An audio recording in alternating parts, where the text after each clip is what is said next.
From pretty much the present, this is your host, Adam Graham, bringing you a week of old-time radio detective podcasts from 2012. Because these podcasts are many years old, any offers or information included in the podcast may not be valid unless they're currently reflected on our Great Detectives of Old Time Radio website at greatdetectives.net. Here now is a week of old-time radio detective podcast.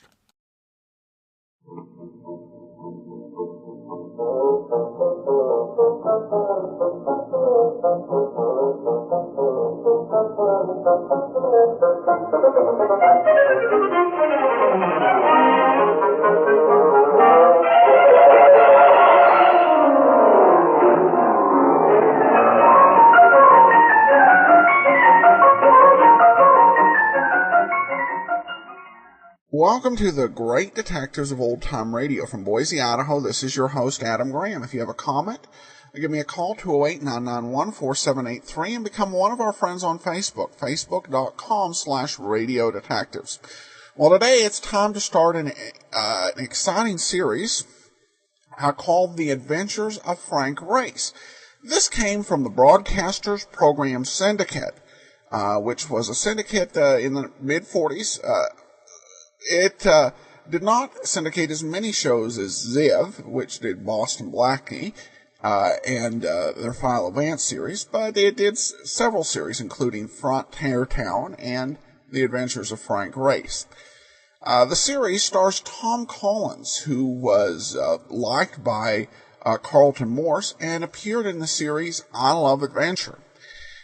He also did a lot of radio character works, a ton of performances on Cavalcade of America. We'll definitely have some fun with some of his varied performances on this program. Frank Race is an attorney before World War II happens. In World War II, he becomes an officer of the OSS, the Office of Strategic Services. And when the war ends, life does not return to normal. Adventures become his life, and so he becomes an insurance investigator, and on occasion does some freelance international troubleshooting and just general detective work. This is kind of a mixture of Johnny Dollar and Man Called X, and it started about the same time as Johnny Dollar. The first broadcast of this show was on March the 5th of 1949. This is an audition for the show. It has a different announcer and a slightly different intro. But other than that is the normal Frank Race story. Tom Collins begins in the lead, and we have Tony Barrett, who we've heard oftentimes as a kind of villain or occasional guest character, playing the sidekick, Mark Donovan. I think this series definitely probably related to World War II veterans of the time, who often found their normal civilian lives transformed by military service. The story of Frank Race is one whose life was forever changed by the war, as was the world around him. But here now, brought to you by the support of our listeners, is The Adventure of the Hackensack Victory, a audition for The Adventures of Frank Race from February 1949. The Adventures of Frank Race, starring Tom Collins.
many things were changed during the war. The face of the earth was altered, and the people of the earth changed. Before the war, Frank Race was an attorney, but he traded his law books for the cloak and dagger of the OSS. And when it was over, his former life was over too. Adventure had become his business. The Adventures of Frank Race.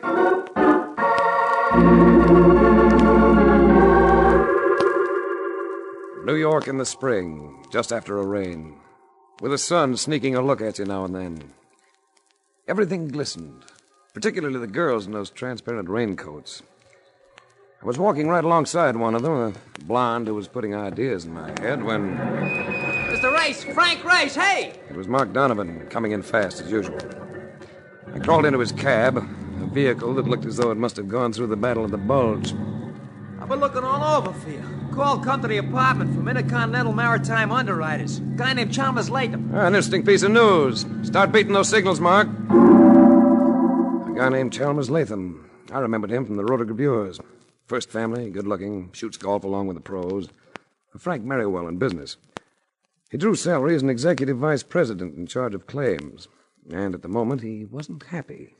I don't believe we've met before, Race. I don't believe so. I heard of you through McCormick, our chief adjuster. Attorney, aren't you? That's right. The OSS during the war, quite a lot of foreign service, decorated several times. You've got me. Might I ask why you prefer not to practice your profession? Well, I got fidgety in courtrooms. It's a handicap, irritates the judges. I'd like to point out, Race, that the function of this office is to adjust claims, not to investigate them. But you've had one come along that looks fuzzy. Not one, two. Two freighters operated by the same firm. The claim in each case is for total loss. How did they go? Overdue and presumed lost. Frankly, they just disappeared, without traces. Ship, cargo, and crew. Well, sounds like an interesting assignment. As I just mentioned, our function is to adjust claims and, well... You don't want to make a fuss. You understand. Now, the claims may turn out to be perfectly legitimate. So I suggest that, on the surface, you make it apparent that you're not working for us. Pardon me a moment. Right. Yes? Put Mr. Neen on. No, wait a second. I'll talk to her out there. Excuse me a minute, Race. Quite all right, Latham. He took at least 15 minutes. And when he came back, he kept moving around, smoking rapidly. You free this evening, Race? I could be. I'd like to take you to Sally Deneen's for dinner. Informal or white tie? White tie. I'll pick you up at 8.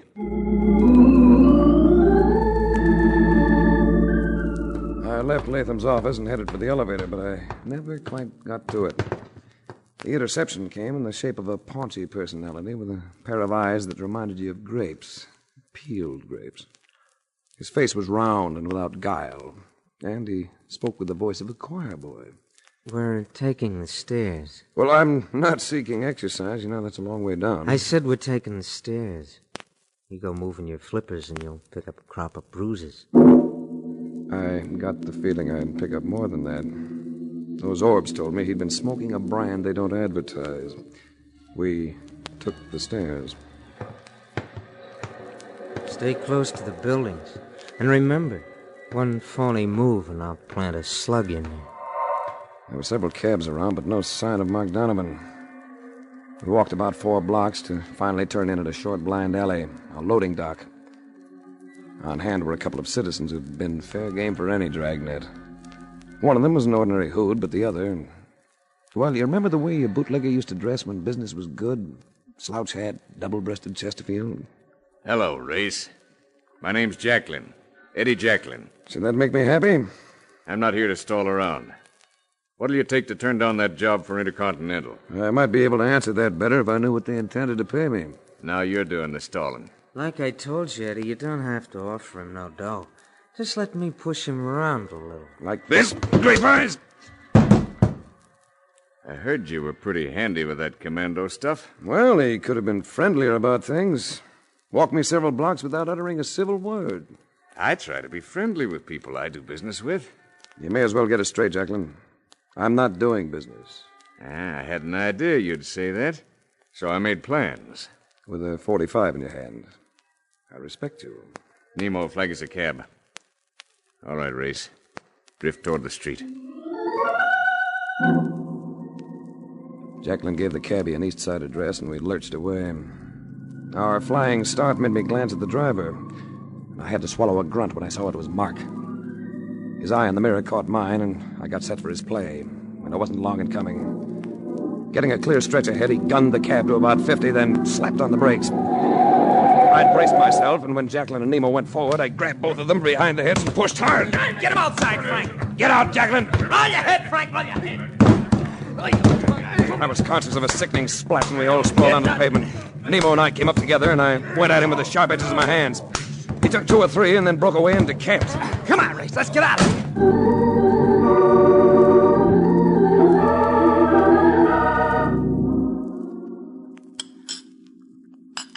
Fine fare you turn out to be. Wait for me, says the man, and that is the last I see him. Well, if you'd been watching, you'd have seen me come out of that building with a gun barrel bruising my backbone. I took 5 minutes, maybe, to snag me a cup of coffee. How much coffee do you drink in a day? This is only my 9th cup. Since noon, it is. Why don't you have some more?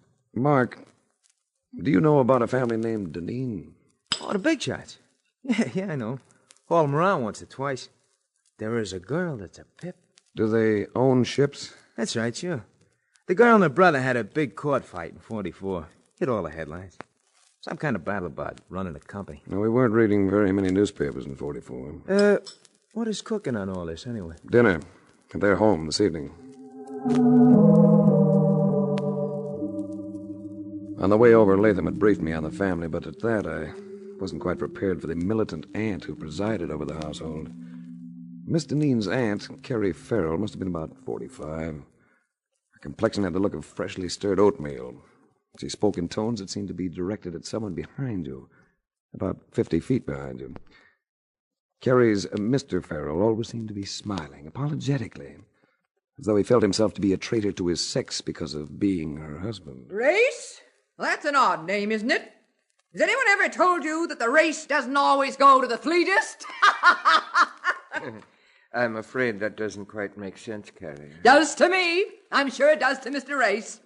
Come along. Sally isn't here yet, but we won't wait for her.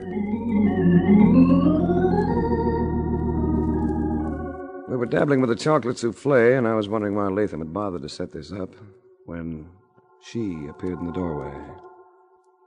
You know, the loveliness of some women affects you gently, like the sampling of fine wine. With Sally Deneen, it reached out and took you by the lapels and said, "Look at me." She wasn't a blonde. She didn't need to be, not with that coloring, not with that thick, dusky hair. Her eyes were large and sultry. When they settled on me, I wasn't conscious of where I was. Sorry I'm late, everybody. Hello, Chalmers. What have you been doing lately? Fretting about your ships? Oh, bother the ships.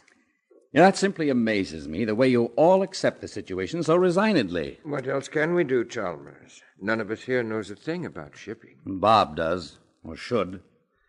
By the way, Sally, where is your brother? I thought he'd be here tonight. With me here? Don't be silly, darling. Well, I wanted to see him because, well, I'm going to be frank with you. I hate to have to do it, but I'm forced to investigate the loss of those 2 vessels. What? And we'll keep it as quiet as possible. And I gather that Mr. Race will do the investigating. Yes. Well, whatever you think best, darling. As Uncle Matt said, we know very little about shipping.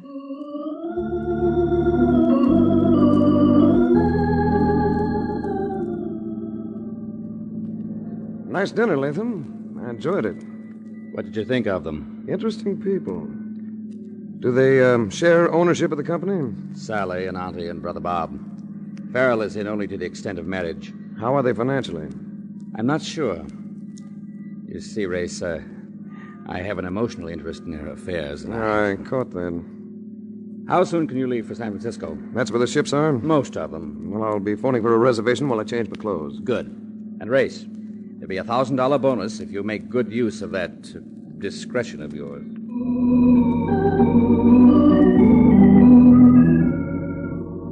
Frisco and fog. According to all reports, they like bread and butter, particularly in the spring. So the sun was a newly minted gold piece. The only cloudiness visible was in my taxi driver's face. as the car in front of us made a left turn from a right-hand lane. The cabbie dropped me at a hotel that matched the weather, the Mark Hopkins. And while I was smudging the register, I heard myself being paged. I signaled the bellhop, and he led me to the bar. Sally was there. Surprise, Mr. Race? Frankly, yes. What will you have to drink? A bourbon and soda, please. Since you'd like to know, I wheedled your destination out of Chalmers, Latham. What did you use to get out here? A rocket? Well, I imagine I caught an earlier plane. Trust I don't look travel-worn. You look... Well, if you don't know how you look, you're not the girl I think you are. As a compliment, I'm afraid that one is tinged with cynicism. No, I'm not being cynical. I may get that way later, but I'm not now. I like you, Race. You mind? What about Latham? Will you believe me? If you level. I'm leveling, Race. Chalmers doesn't know I'm not interested. It isn't my fault. That's good enough for me. Let's drink to the new cities, new acquaintances. Let's drink to Oz.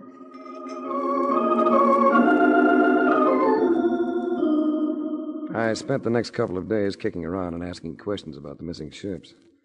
And I drew a lot of blanks. Then I ran into Sally again at night in the lobby of the hotel. Tell me, Race, have you been avoiding me? I've been circulating around. That's the way I earn a living. Aunt Carrie and Uncle Matt flew out. I'm having dinner with them. Why don't you join us? Here at the hotel? No. We have a house out here that we keep open the year round. St. Francis Wood. How about dinner? Oh, I'll enjoy that. But I'm afraid I'll be a little late. See, there's a ship in the harbor I want to have a look at. The Hackensack Victory. Oh, that's one of ours. I know. Maybe you'd like to go along. Couldn't we make it tomorrow? Let's make it tonight. Think of what it'll do for your appetite. You're a very persistent man. The Hackensack Victory is an exact counterpart of the two ships that disappeared. You don't have to come if you don't want to. I'll come.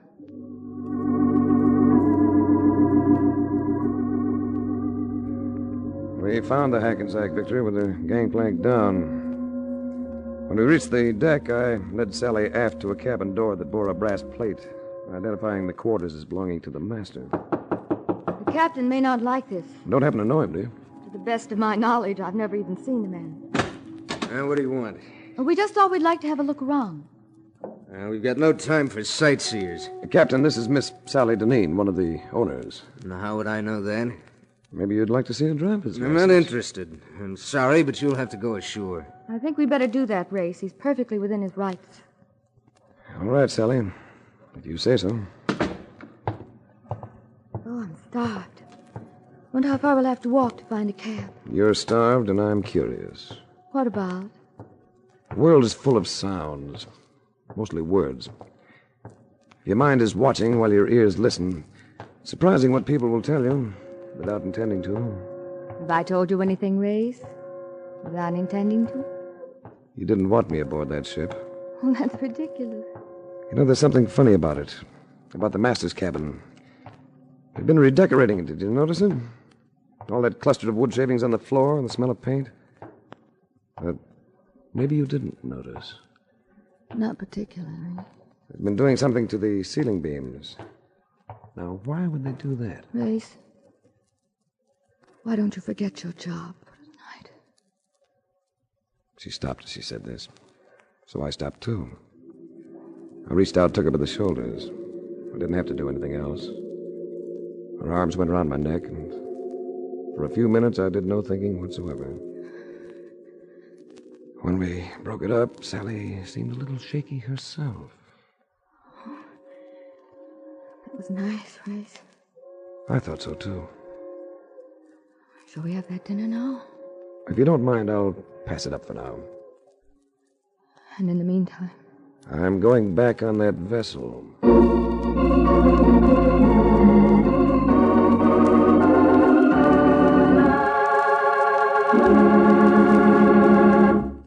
We'll return to the adventures of Frank Race in just about 1 minute.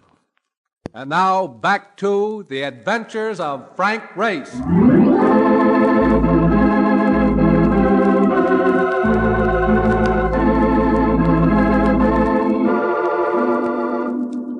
There was something wrong with the Hackensack Victory. I was sure of that. and I couldn't drop the feeling that Sally Deneen was in on it. The gangplank of the ship was up, so I picked a mooring line and managed a hand-over-hand passage that put me aboard.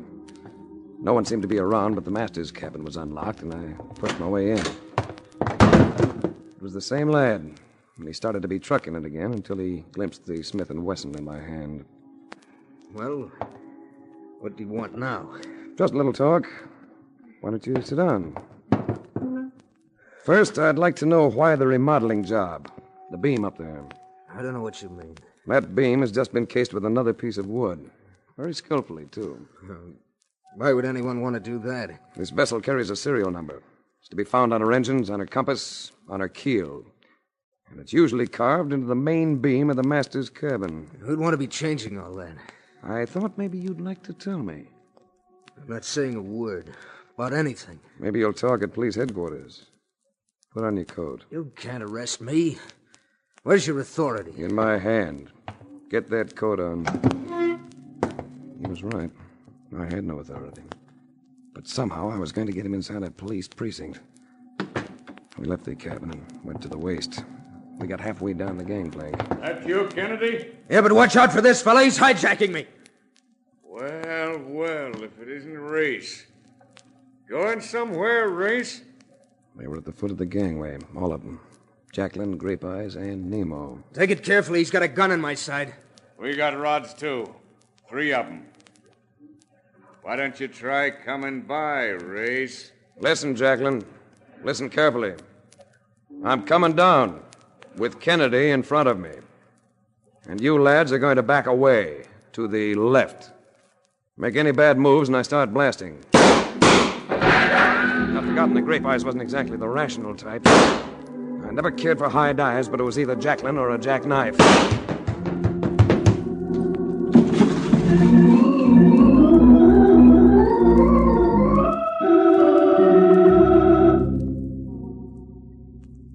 I must have been a sad sight parading around with that oil slick all over me. But I paraded. At police headquarters, I wrote a description of Captain Kennedy and swore out a warrant for his arrest. Then I went to the hotel and scrubbed myself for about an hour and crawled into bed. I slept hard until... Yes? Good afternoon. Oh, hello, you. I'm sorry about last night. Adventure reared its delaying head. All is forgiven. As a matter of fact, we're getting together tonight. Aunt Carrie, Uncle Matt, you and I. So you aren't too busy. Ooh. Is this for dinner? In your honor. The address is 122 Roland Lane. St. Francis Wood? That's it. I'll be there scrubbed and combed.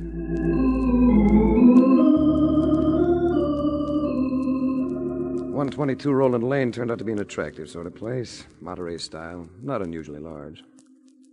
When I got inside, I was provided with the surprise of finding Chalmers Latham on hand. He drew me to one side. Anything to report? First you told me. Did Sally Deneen and her brother ever patch up that disagreement they had a few years ago? No, they never patched it up. Where is the brother? Haven't any idea. Does anyone have any idea? What are you getting at? If the brother were to die, would Sally come into any money? To the best of my knowledge, his will cuts her off with a customary $1. Oh, there's Carrie and Matt. I'll talk to you later. Well, what have you been doing with yourself, Mr. Race? Suppose I could say I've been looking for victory ships. Oh? Are there a lot of them? Good heavens, my dear. There were hundreds of them built during the war. And many a welder lost his life working between their double hulls. Some of them weren't built very well. A number of them are broken apart at sea. And that could have happened to ours, couldn't it, Race? Yeah. You look pensive, Race. Did you hear me? I said you look pensive. Yeah, it must be this cigarette. I'm trying a new brand. Oh, come now, Race. Or maybe it's because I just realized what happened to those 2 vessels. You what? All right, Race, let's have it. If you own ships insured for $250,000 apiece, it's sometimes profitable to collect that insurance, isn't it? Quite profitable. But it would be more profitable if you could collect the insurance and still have the ships, wouldn't it? More profitable and less open to detection. What are you driving at? Victory ships, and the fact that so many of them were built. Ships that are exact duplicates except for their registry. Some of them are worth $250,000. Others you can pick up as salvage for a few thousand. Please come to the point, Mr. Ace. The Hackensack Victory was originally bought for a salvage price, wasn't it? I think so. I believe our company had it refitted. And that happens to be my point. The Hackensack Victory was never actually rebuilt. What? The Hackensack Victory isn't the Hackensack Victory at all. It's the Jackson Victory, one of the ships you were supposed to have lost. Why, you must be insane. It makes quite a picture. You have a sound vessel insured for a fat amount. You buy a battered sister ship for a couple of dimes, sink it somewhere, then transfer its identity to the valuable ship and declare the good one lost. Sweet maritime racket for somebody. But who? Who among us would do a thing like that? I beg your pardon, madam. There's a phone call for Mr. Ace. It was the hotel, relaying a message from police headquarters. They picked up Kennedy and wanted me to come in and identify him. Sally had come to the phone with me, and I told her about it. Never mind calling a cab. We'll take my car. Come on. What could I say? We went to the car and blew out of there. Took me several minutes before I realized she was headed away from the city instead of toward it. I let out a yelp. Just relax, Race, and everybody will be happy. Well, you little ninny, what are you trying to do? I'm sorry, Race. The company's been losing money for some time. I guess that brother of mine just couldn't take it. But I care for him, Race. I care for him, even though we don't get along. I care for him too much to see him disgraced. Why, you little idiot, slow down. Don't move, Race. I'll wreck us if you do. I knew what I had to do. Grab the wheel with one hand and hit her with the other. It'd be touch and go, but...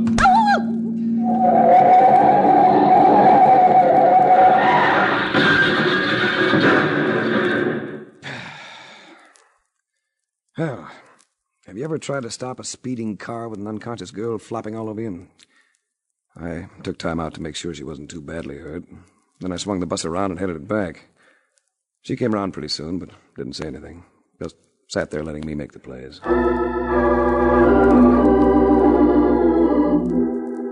The police had Kennedy all right, in the hospital. But it wasn't easy to identify him. His features had been altered too much, and he was unconscious, almost dead. I left the place, and Sally and I drove slowly back to St. Francis Wood. It was pretty late by then, and the house was dark. But I went in anyway. In the dim light of the living room, I took Sally in my arms.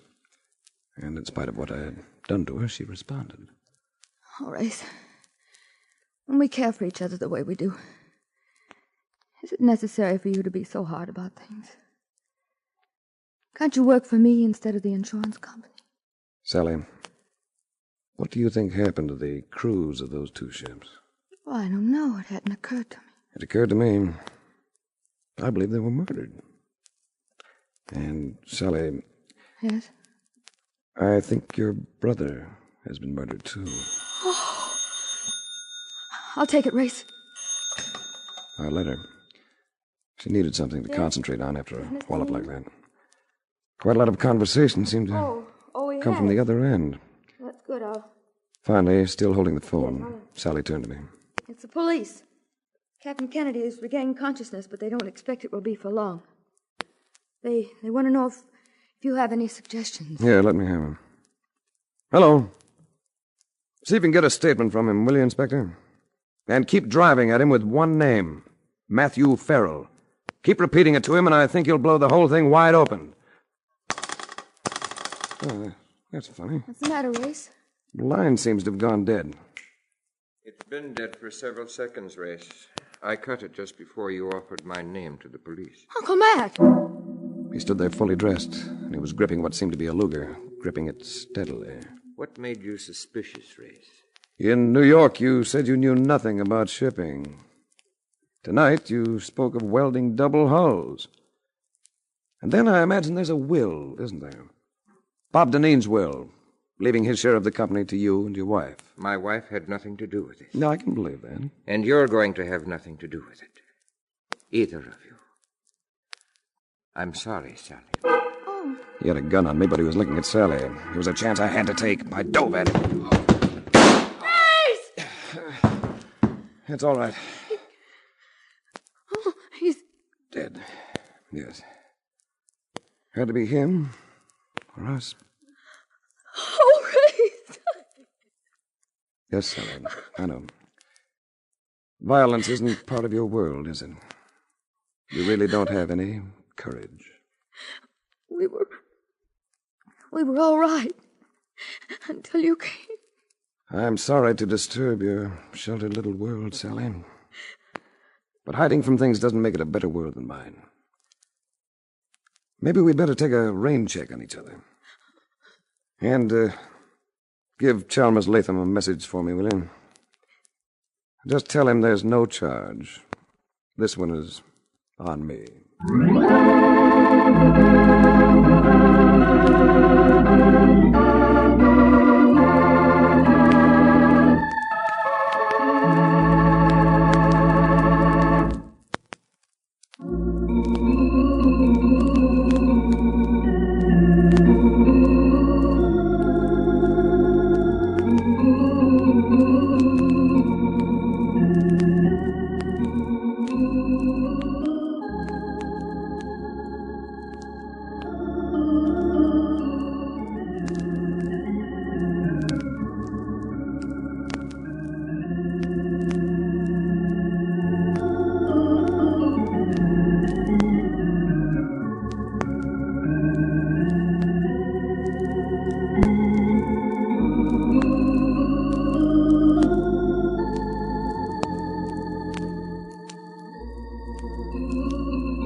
The Adventures of Frank Grace, starring Tom Collins, came to you from Hollywood. The series is written and directed by Buckley Angel and Joel Murcott. The music is composed and played by Ivan Ditmars. Be sure to be with us again this time 1 week from today for another dramatic chapter in The Adventures of Frank Grace. This is a Bruce Ells production.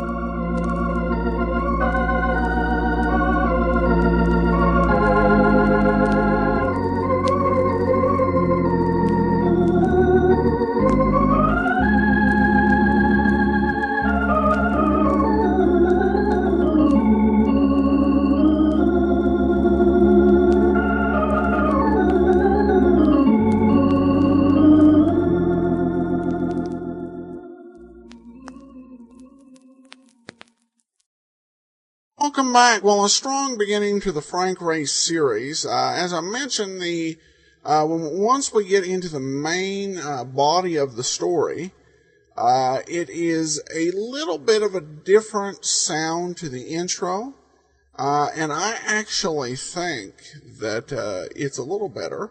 So this will be interesting. Definitely want to encourage you to follow next week.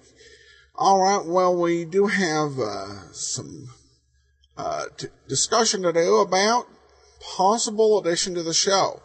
Now, if you've been following the old-time Dragnet program, we are reaching the end of Dragnet, and one of my thoughts have been to expand the Great Detectives of Old-Time Radio to 6 nights a week.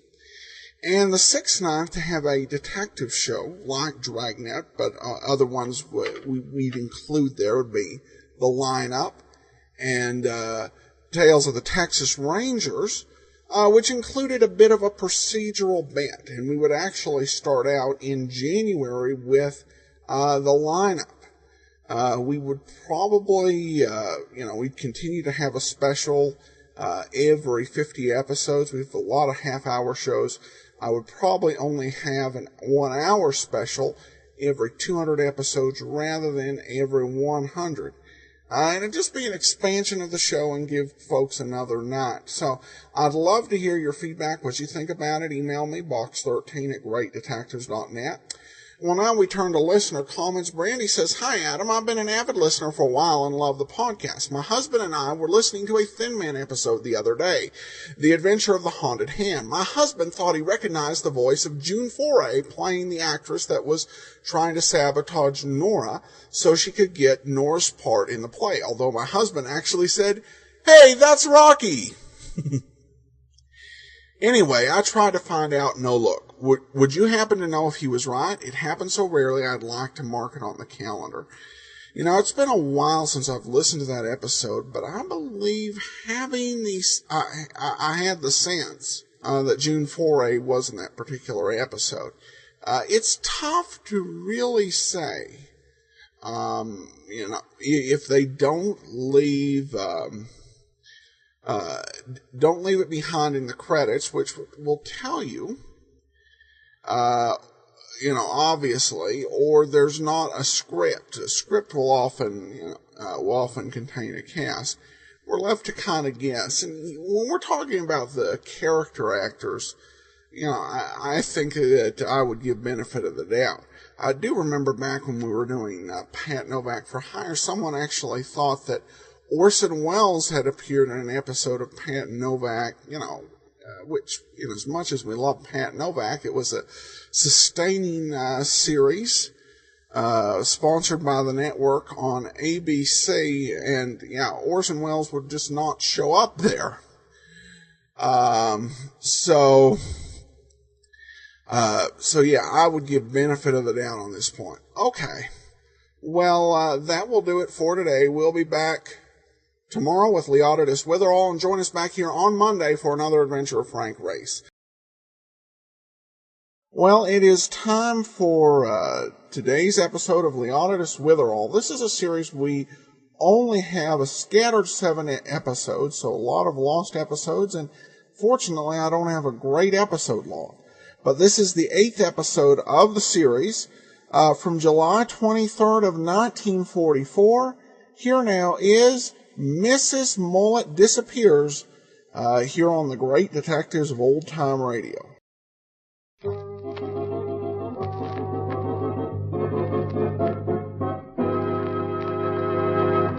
WOR Mutual is proud to present the distinguished American actor Walter Hampden in The Adventures of Leonidas Witherall.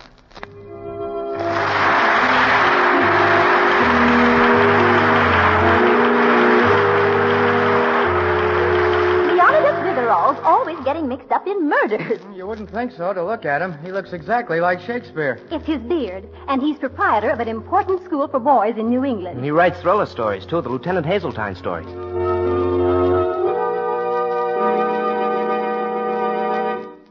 And the incidents by which Leonidas manages to get mixed up in crime are strange and unexpected, aren't they, Mr. Hampden? They certainly are. For instance, at this moment, it's the very pleasant twilight hour in Dalton, and Witherall is at home in his study, reading. Down in the hall, the living room, Mrs. Mullet, his good friend and the general housekeeper for the neighborhood, is hard at work when... I'll answer it, Mr. Witherall. All right, Mrs. Mullet. Were you expecting any visitors? No, not that I know of. Mrs. Mullet, what's happened? Where are you? Mrs. Mullet! Mrs. Mullet!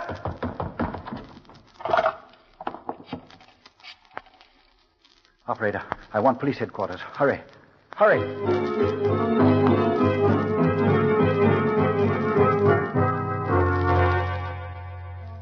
Mrs. Mullet went to answer the door, Sergeant, and I was sitting in the study. I couldn't see into the foyer. Suddenly, I heard her scream, and when I ran out to look for her, she'd vanished. Not a sign of her, eh, Bill? No. From the way she screamed, I'd say something horrible had happened to her. She didn't have any enemies, did she? Oh, she was the friendliest, most harmless woman. Well, she worked for some of the best families in Dalton. That's why I can't understand this. Well, I've put her on the missing persons list. I've done all the routine things. I can't do anything else. But don't you see, she didn't just get up and walk off somewhere. She's been kidnapped. But you say you didn't see anyone. No cars, no strangers, no evidence of any kind. I'd send out every squad car I'd got, but where'll I go? Oh, you're quite right. I guess I'm not making much sense. All we can do is wait. Yep, that's it. All we can do is wait.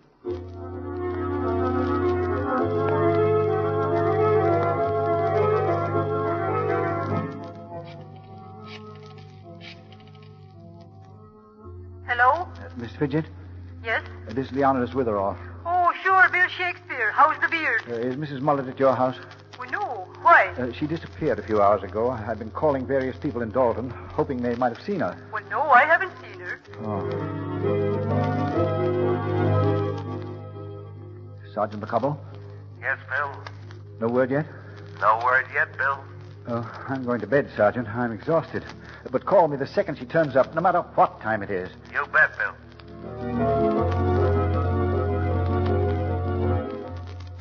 Yes? Good morning. This is Leonidas. Oh, hello, Mr. Witherall. No, she's not home yet. see. All right. Thank you.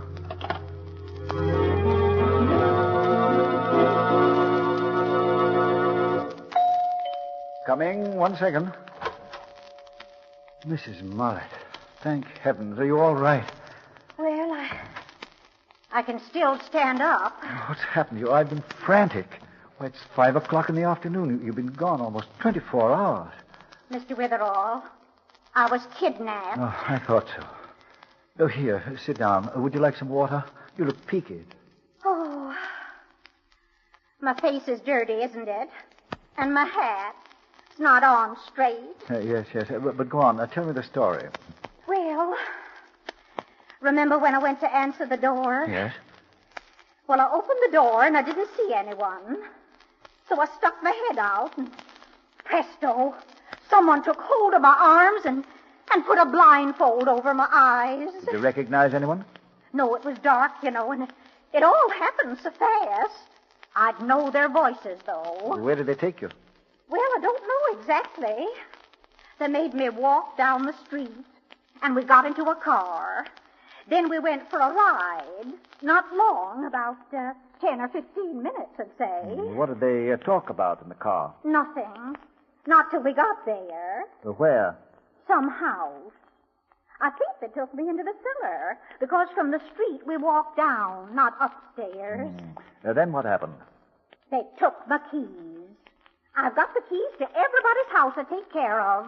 Why, I've more than a dozen of them. Well, they never took the blindfold off. They just took the keys. Then they started to talk about Mr. Twink. Mr. Twink? Yes, I take care of his house. It's on Blackstone Road. Oh. Mr. Twink's on vacation. He went to Canada last week, and he left the key to his place with me. Yes, evidently they wanted to get into Mr. Twink's home. Do you know why? Well, sure I do. He not only left the key to his front door, he left the key to his safe.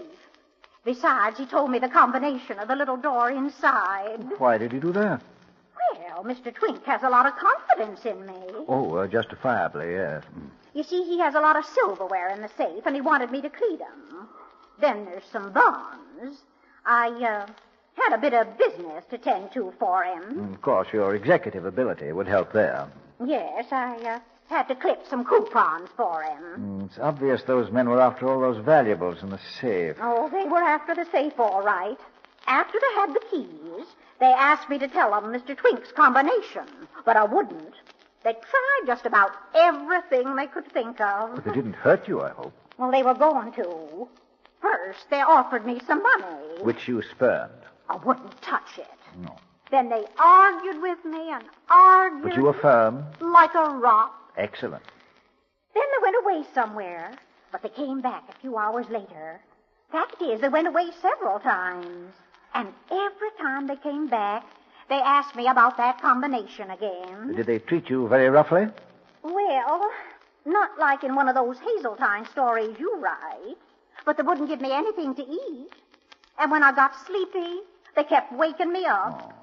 And they were all set to really hurt me. But I got out. You escaped? Ingenious. Mm-hmm. That part was just like in one of your stories. I was tied to the chair, you see. And after a while, it got very quiet. I'm sure they'd gone off somewhere. So I did what Hazeltine always does. I wiggled and squirmed. And finally, I got one hand loose. Then I untied the other knots and got the blindfold off. What did you see? Nothing. It was pitch black. So I just sneaked up to where I saw some lights coming through a door.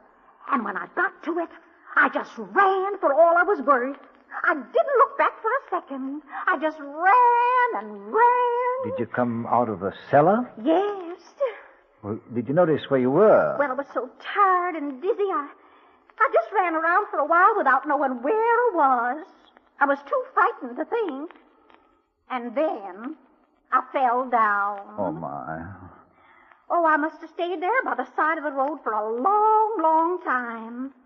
When I came to, it was light, so I hurried over here. The road where I fell down was near the highway. Highway G8, going toward Carnarvon? Well, I think so. I've never been out that way before. G8 toward Carnarvon. Yes, that's it. That's where we'll start. Start? Well, aren't we going back there to capture that gang just like Hazeltine would? We're certainly not. You and I alone? Hazeltine captures a gang alone. Mrs. Mullet, the lieutenant is a fictional character, a product of my imagination. But, Mr. Witherall... practically speaking, the possibility of you and me capturing that gang, as you put it, is absurd. Besides, if they're really an organized gang, the chances are very good we'd never live through such an escapade. Well, if you think I'm going to let those rascals go scot-free after kidnapping me, you're all wrong, Mr. Witherall. I'm going to teach them a lesson if I have to do it myself. Mrs. Mullet, your intentions, however firm, wouldn't be very convincing in the face of a machine gun. Well, machine gun or not, I'm going to find out who grabbed me. You come along. You're very smart about these things. I don't think it'd be a battle of wits. It might be confined to gunplay. Well, you can stay if you want to. Of course, Hazeltine never just sit there. Mrs. Mullet, why not let the police handle it? I'll call Sergeant McCobble. Yes. This is definitely a problem for the sergeant. Police headquarters, Sergeant McCobble. This is Leonidas Witherall, Sergeant. Mrs. Mullet's just come back. Swell, Bill. I'm glad to hear it. Say, where was she? She was kidnapped. She was? Well, who did it? We don't know. Of course, she has some clues. Yeah? Well, anything definite? Well, not too definite, no. Oh. Well, look, Bill, I was just leaving. There's been a big robbery. You keep Mrs. Mullet at your place, and I'll drop by as soon as I finish this job. How's that? But, Sergeant... Sorry, Bill. Can't spare time to talk about it now. See you later. But I Bye. thought... hello. Hello. Oh, he hung up. Well, the police coming? Not just yet. Soon. Soon?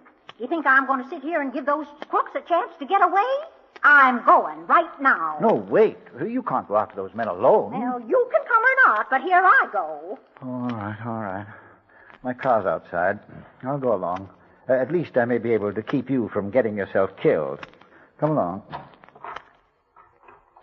I imagine the only way to locate this house is for you to recall every sound you heard, every small detail you can remember about that automobile ride. Well, now, let's see. First thing was the bakery. Bakery? Yes, we've been riding along about a minute when I smelled the bakery. Can't mistake it, you know. Get right in. That's it.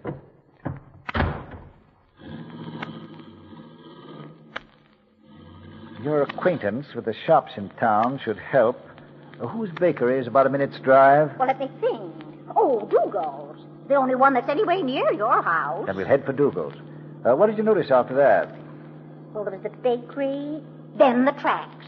I felt the car going over tracks. Railroad tracks. We'll drive to Dougal's and then see which way we have to go to cross the tracks. Fine. Now we're accomplishing something. We'll catch those crooks, Mr. Witherall. Step on it.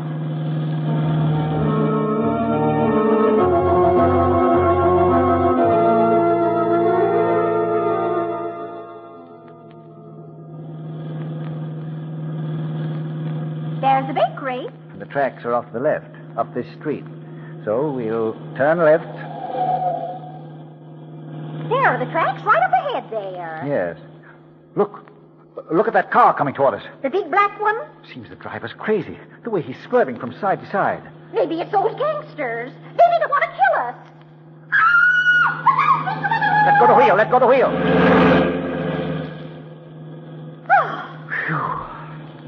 You all right, Mrs. Mullet? They came within 2 inches of turning us over. Yes, I was so scared there for a minute. Do you think it was the gangsters? It's very possible. They may have followed you. They may know we're heading for their hangout. I'm not turning back, either. You're not? That car wasn't a sufficiently dramatic example of what may happen? We're going right straight ahead. Now, let me think. After the track, there was the water. I heard water. Much water? Brook? No, it was louder than that. Sort of a waterfall. How much time elapsed between the tracks and the water? Well, I don't know. I'd say another few minutes. Well, there's a crossroads up ahead. I wonder which road leads to a waterfall. I don't know of any waterfall in this section. I'll try going right. Sure you heard that? Positive. Could you go any faster? Mrs. Mullet, if I'm going to get into a wild gun battle, I'd like to appreciate the beauties of the countryside before I expire. But They'll get away, Mr. Witherall. They'll be gone before we get there. Well, I admit I find myself harboring a wish that will prove to be true. I can't remember looking forward to an appointment with less anticipation. Oh, go on, Mr. Witherall. We'll nab 'em just like in the Hazeltine stories. Hazeltine to the rescue! Oh, shades of Shakespeare.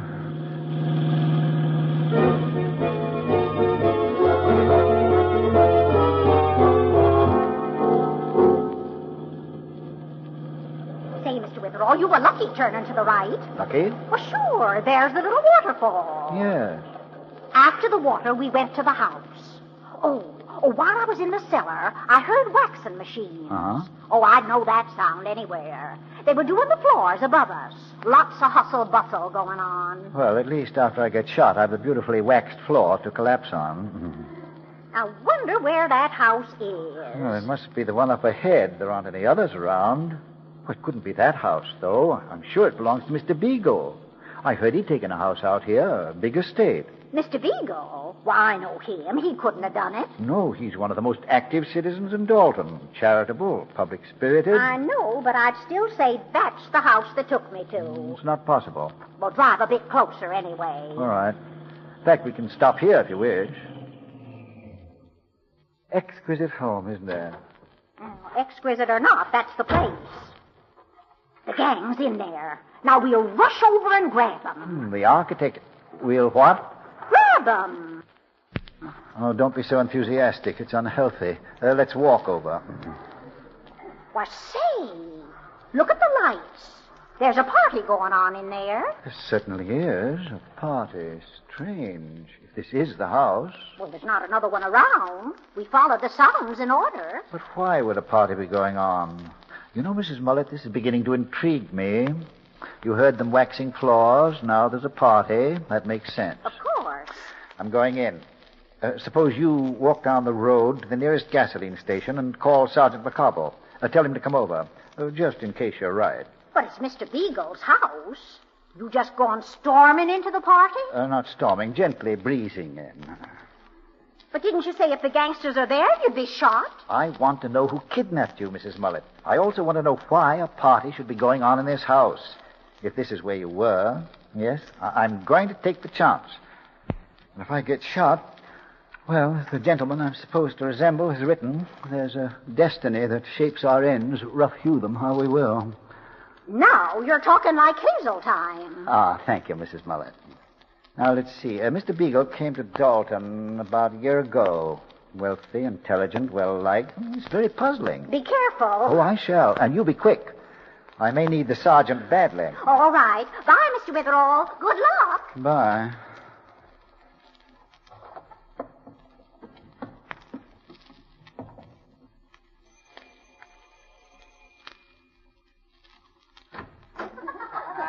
Yes?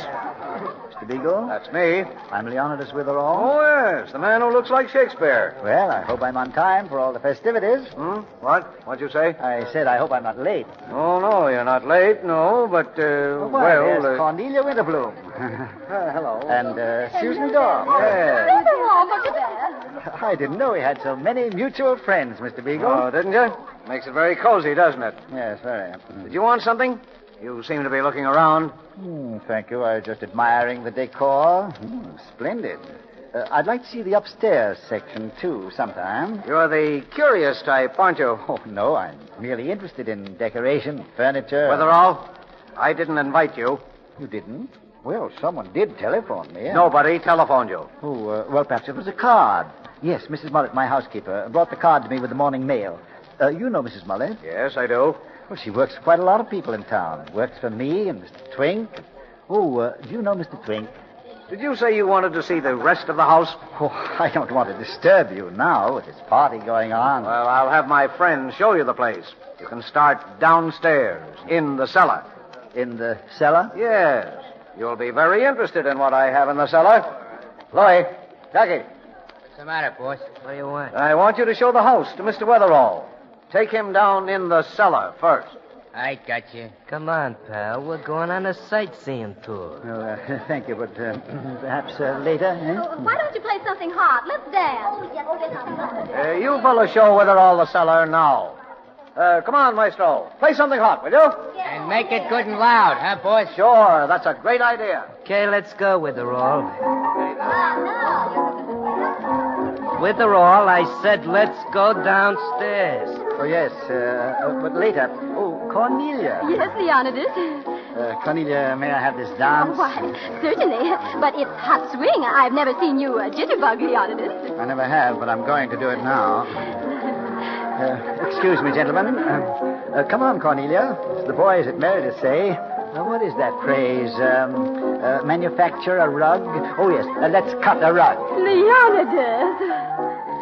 Oh, Leonidas, where in the world are you dancing to? We're going off the floor. It's rather crowded here. I thought there'd be more room by that window. It leads to the terrace, I think. Well, all right. Say, you're doing very well. I never thought Shakespeare could dance this way. Oh, yes.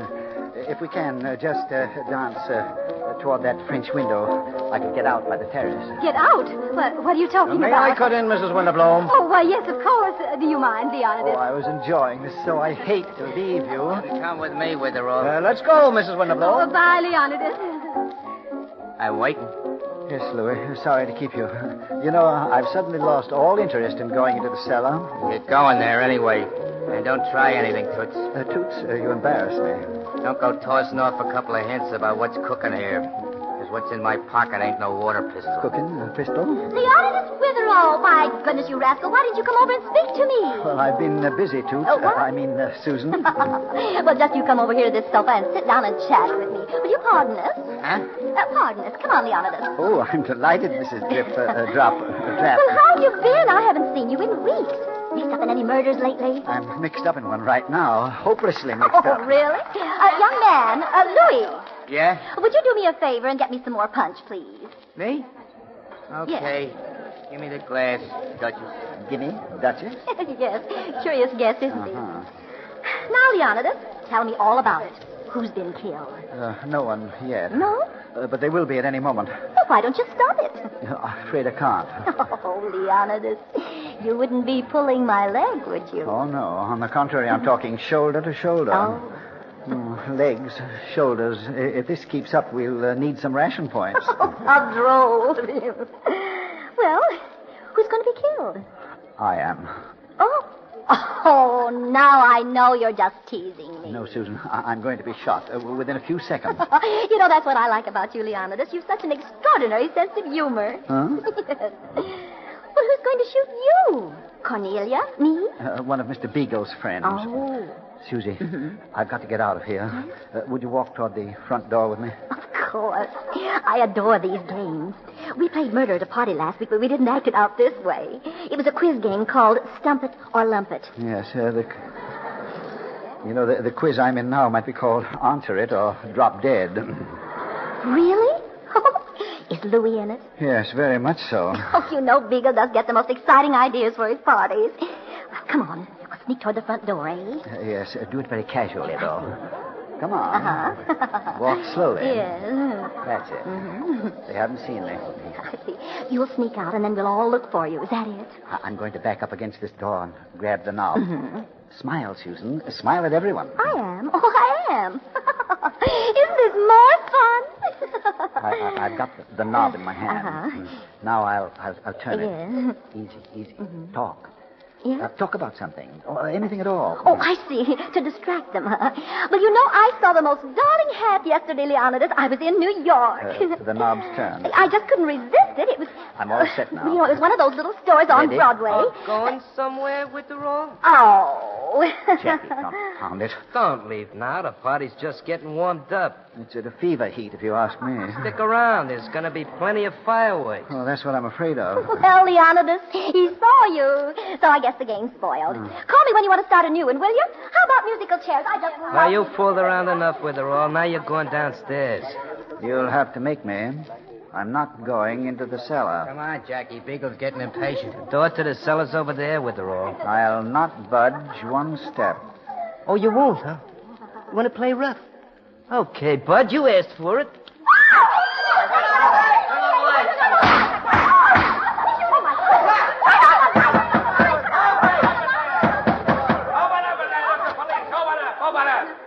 All right, turn the lights on, boys. Stand where you are. Oh, yeah, don't try anything either. What's this all about? Well, where's Bill Shakespeare? Anybody see Leonidas Witherall? Don't you see him, Sergeant? There were shots. I heard the shots. Mrs. Mullet. But I don't see him anywhere, do you? Why, Leonidas was here just a minute ago. Oh, well, he might be upstairs. See that stairway? All right, come on. Goodness. He wasn't playing a game after all. We'll go upstairs and... Say, wait. Well, if it isn't Louie and Jackie. How are you, boys? You fellas haven't been in town bothering me for a long time. They're probably in this Friscom. Okay. We didn't do nothing. Leave me alone. All right, shut up, you two, before I hands you your heads. What'd you do with Bill Shakespeare? He beat it when the lights went out. Who turned him out? I did. We were playing a little game. So what? Oh, a little game, eh? Carrying those guns? Hold on, boys. Let's go, Mrs. Mullet. We're going upstairs. Sergeant, they're in this, all right. I recognize their voices. Why, they're the two fellas that took me into the car. Well, the boys will watch them till we get back. Then we'll have a nice, long talk. Come on up. Yes. Bill? Hey, Bill. Where are you? Oh, I just... You all right? I hope nothing's happened to him. Wait, I'll try this door. Nope, nothing doing. I'll be down the hallway here. He might be down there. Oh, hurry, Sergeant. They may have shot him. I don't see Beagle anywhere either. I'll bet he's with Bill. Wait, I'll try this room. Ah, Sergeant Mercado and Mrs. Mullet. Won't you come in? You all right, Mr. Witherall? Oh, a bit winded, that's about all. Say, Bill, didn't you hear us calling? Why, only just now, you see, the door was closed, and Mr. Beagle and I were having a very spirited and noisy conversation. Have your friends seen Louie and Jackie? We got 'em, Bill. But now tell me, what happened? Why, there's Mr. Twink's silverware. Yes, the entire contents of Mr. Twink's safe is there on Mr. Beagle's bed, I believe. Well... do you care to explain, Mr. Beagle? I'm not saying a word. I'm explaining nothing. I don't have to talk here. I put out the lights, Sergeant, when Louie and Jackie were about to exterminate me. Mm-hmm. In the dark, I ducked and ran upstairs. I was sure Mr. Beagle would be planning to leave with his loot. Why, that's the stuff I've been looking for all day. This is the robbery I was working on before. Really? Yeah. Mr. Beagle wasn't quite the outstanding citizen we thought. After he took the keys from Mrs. Mullet, he gave them to Louie and Jackie. They robbed the safe, while Mr. Beagle was purposely giving a party for some of the best-known people in Dalton, as a perfect excuse for his whereabouts during the robbery. Then Louie and Jackie came back to divide the loot, but unfortunately, I suddenly appeared as an uninvited guest. Oh, so they tried to get rid of you first, eh? I get it. Come on, Beagle, Oh, come on. relax, will you? Who do you think you're pushing around? Now, Mr. Beagle, if you will be so good as to return Mrs. Mullet her keys. Well, Mr. Witherall, guess we did as well as Hazeltine anyway, didn't we? Oh, we did just as well, Mrs. Mullet. Say, what were you doing all the time I was fetching the sergeant? Dancing to hot swing. To hot swing? Yes, that's mood music for a nervous breakdown. Oh. Well, as Mr. Mullet used to say when he was alive, give me a nice old-fashioned waltz every time. Yes, I agree. Let's go, Mrs. Mullet. Wait a minute, Bill. Where are you going? She's a witness. Oh, couldn't you spare the witness for just a few minutes, Sergeant? Spare her? What for? For a nice old-fashioned waltz. Shall we, Mrs. Mullet? Why, Mr. Witherall.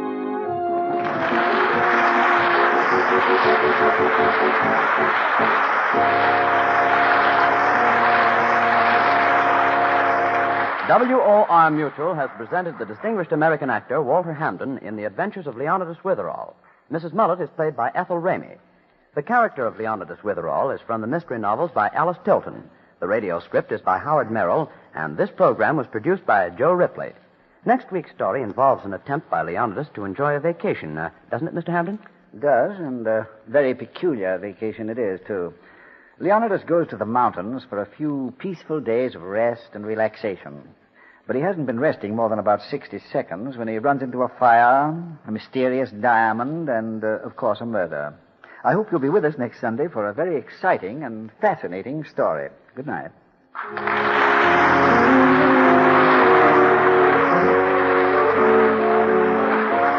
If you live in or near New York, or if you plan to visit New York soon, we invite you to attend a broadcast of Leonidas Witherall. Just write a postcard with your name and address and send it to Bill Shakespeare. That's what Leonidas' friends call him. Bill Shakespeare, care of WOR, New York 18. We'll be glad to send tickets free of charge.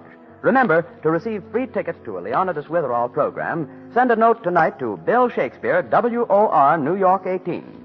The Adventures of Leonidas Witherall is heard over most of these Mutual stations every Sunday evening at 9 p.m. Eastern Wartime and comes to you from the stage of the WOR Mutual Playhouse in New York. This is Mutual. Welcome back. The hesitation of Leonidas to get into this is something that kind of seems off with the books. At least the one I read, because he was getting involved in solving dangerous mysteries and dealing with criminal characters long before he began to deal with them in the Hazeltine stories. This one had, I think, more of a comedic suspense angle because a big bulk of it was taken up in the party dealing with these tough criminal characters. I mentioned I'd tell a little bit more about the publication of the first book, which I thought was a kind of interesting story.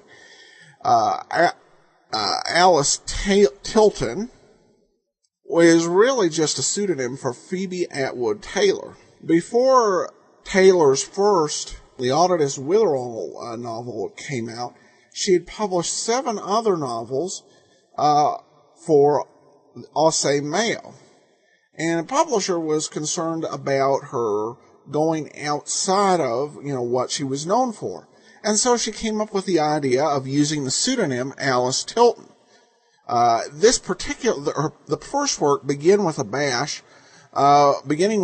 was actually reworked from a 30,000 word story that appeared in a predecessor to Ellery Queen magazine.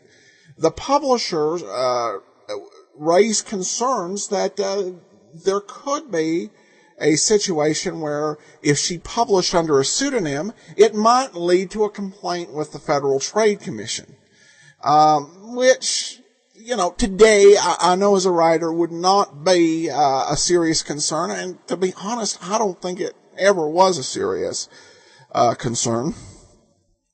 But Phoebe Atwood Taylor said, very well, I'll go ahead and I'll publish this story over in the UK. So Beginning with a Bash appeared in the UK in 1937. And then the rest of the books began to appear in both countries. Interesting enough, Phoebe Atwood Taylor's Beginning with a Bash did not make it to the United States until 1972, some 35 years after it was published. So, an interesting history there, and if there's nothing else on the books, I probably won't talk about them further during the series, other than to note similarities or differences. And even then I have to be careful because I've only really read one book in the series. All right, well, that will do it for today. We'll be back tomorrow with Let George Do It, and then join us back here on Tuesday for another episode of Leonidas Witherall. Today's episodes are brought to you by the support of our listeners, and I want to thank those who have given so generously during our recent outage, including Tim, and also to Heidi and Michael. Thank you so much for all of your support. It's really appreciated. Here now is today's episode of Let George Do It, The Woman in Black. Personal notice. Danger's my stock and trade. If the job's too tough for you to handle, you got a job for me, George Valentine. Write full details.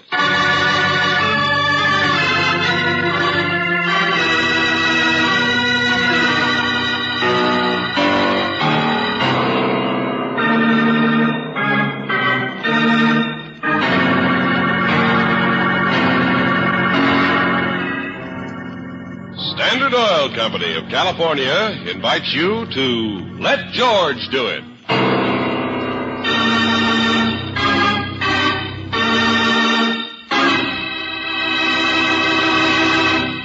Before we join George Valentine, here's something to remember when you buy gasoline.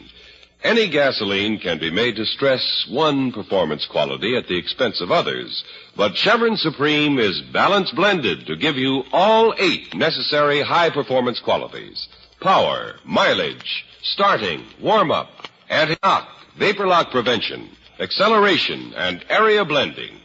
For the kind of driving you do, where you do it, Your engine needs Chevron Supreme gasoline. Get a tank full tomorrow at your independent Chevron gas station or standard station, where they say and mean, we take better care of your car.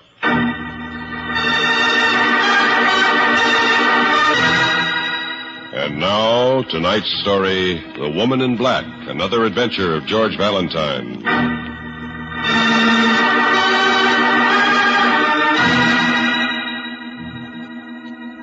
Dear Mr. Valentine, I need your help. And coming from little Gladys, that's quite an admission. I suppose you've heard about Pygmalion, who barked his shins on his own statue. Well, I seem to be the same thing, girl type. You see, Mr. Valentine, in my vast wisdom and vaster love of money, I have created a monster. And since the monster is a good foot taller than I am, I'm sure you'll appreciate how much I mean when I say, get here quick. The monster is slipping out of my control.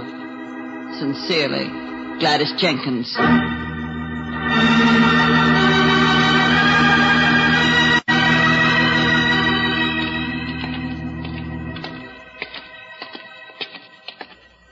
Well, this is the address, all right, George. Yeah, but nobody's lived here for years. They can't have. All those weeds and the paint coming off. It looks like a castle. It was. Hmm? Yeah, that's right.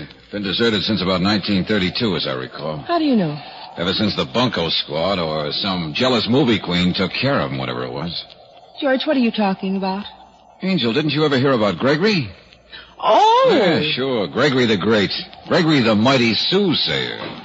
Gregory the Widow's Wailing Wall. Yeah, of course. The greatest crystal ball man. Yeah, that's the one. Gregory the... What's the matter?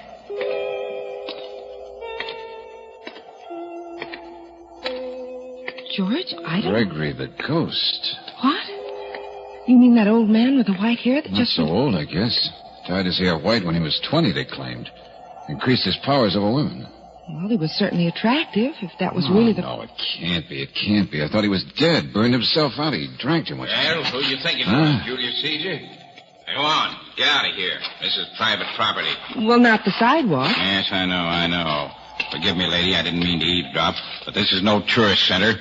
I get sick and tired of people standing there saying the same thing, that's all. Well, now, that's really too bad. And no smart cracks out of you either. This is my property here, all of it. J.J. Cleary, Realtors. If you don't believe me, my house is just down the block. No, of course we believe you, Mr. Cleary, but you mean you own his house, too, Mr. Gregory? Where do you get that mister stuff? Don't insult the mighty G. No, I got an option on it, though. It'll be mine soon enough, don't you worry. And when it is, you can bet your bottom dollar there's nobody like that coming back to this neighborhood. Okay, but when did he come back? A couple of weeks ago. Visions of opening up his old temple. The master will once more comfort a long line of rich women. You sound a little bitter. Well, why not? He's a fraud. He always was. Ought to be locked up. Between you and me, I've just had a few words with Gregory. He clearly understands that when I get back from meeting with my lawyer tonight, I'll have the legal ammunition to do it. You mean you've got a big real estate deal on, and a crackpot in the middle of it doesn't help the desirability of property around here very much? Well, all right. I'm not ashamed of trying to clean this city up. And I'm going to. You can remember that. Sure. Come on, Brooksy. And when you see him, you can tell him I said so. Tell him I'll sing at his funeral.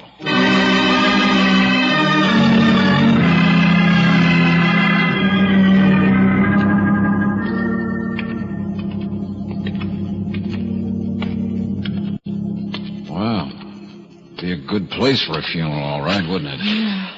I wonder if... Oh, excuse me, lady. Could you tell me where... Oh, I didn't see you. Well, it's a little dark in here, even without a veil. I was only going to What do ask you if want? you could... Who are you? What do you want with him? Are you a believer? Gregory never sees callers and... Excuse me. Well, now, look, you... Well, how do you like that, for the love of... George, there's somebody else behind you. Look at him jump. It's got him already. What good are you going to be, Mr. Valentine? Come on in and relax, suckers. Just me. Who's the woman in black, Miss Jenkins? How should I know? Sit down. This is the boss's old stomping ground, not mine. Ask Joe Brady. He's up on his ectoplasm, if he's out of the hospital. Who? Now, look, start at the beginning, will you? Yes, we didn't even know that Gregory was still alive. Neither did anybody else until I resurrected him. Hit me with the tombstone, will you? Oh, yes, he's back in business, all right. Been making a fortune with his comeback in the East. Want a drink? No, thanks. Things are muddy enough now as it is. Look, I'm a press agent who should have stayed with her typewriter, that's all. Oh, I understand. You mean this comeback of the great Gregory was your idea. It was my mistake. Oh, I've made a lot of money. Quite all that I want, in fact. And you've got to understand there isn't anything to all those mutterings and predictions and things of his. There isn't. There can't be. It's just a lot of hokum. Dribble. Well? Oh, Mr. Valentine, I found him. Just a burned-out bum last year. I built him up. Did the whole thing. Little Gladys pulled the genie out of the bottle. Well, go on. Well, don't you see? Now I can't get him back in. Which way do you mean that?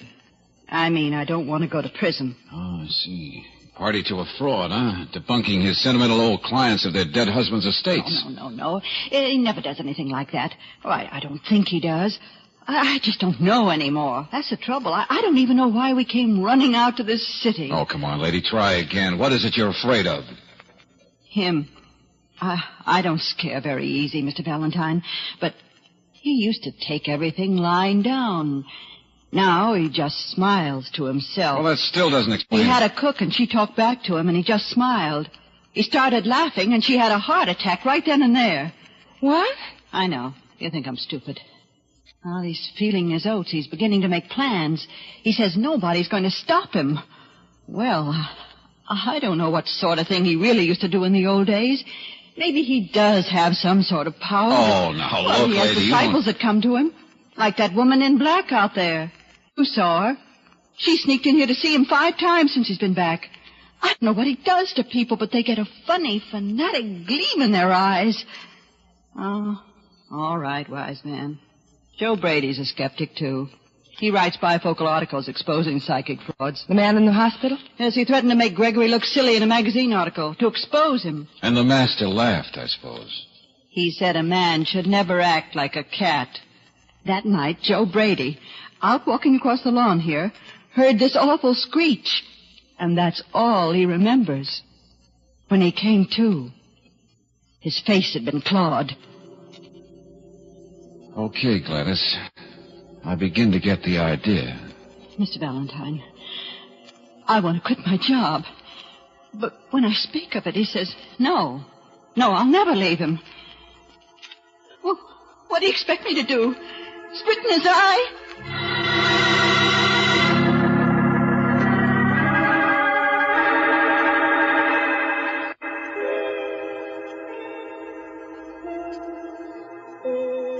And life goes on like a spinning top. Yeah, sure, you said that before. Now let's clear some things up, huh? No, young man. No, don't turn on the lights. For what I have to say, Mr. Gregory, we don't need dim lights, nor incense, so we'll open the windows, too. No. Many people before thought I was a fraud. And they were experts in expressing themselves. Now, look, I want to talk to you about Miss Jenkins. Life goes on like a spinning top. She seems to be afraid of you. No beginning. No end. Hey, just what are you up to? I see what the future holds. I tell it to him who listens. Uh-huh. What have you been doing lately that has brought you so much money? Truth. The cook who died of a heart attack. Truth. Now, don't go into a trance. I want to talk to you. Truth. The writer, Joe Brady, he had an accident. I don't know anything about that. What about the woman in black, your disciple? What kind of nonsense did you fill her with? Like a spinning top. No beginning, no end. Oh, come on, snap out of it, will you? No beginning, no end. Okay. Now get this. Miss Jenkins is going to leave here, Gregory, and I wouldn't try to stop her. No beginning. Gladys? Leave me? Oh, no. You heard me, Buster. Oh, she mustn't. I won't let her. Never. You have nothing to say about it.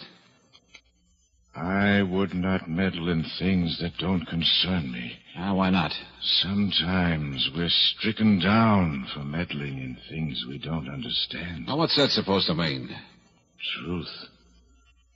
I was talking to you, Buster, about... Truth. I see it. I tell it.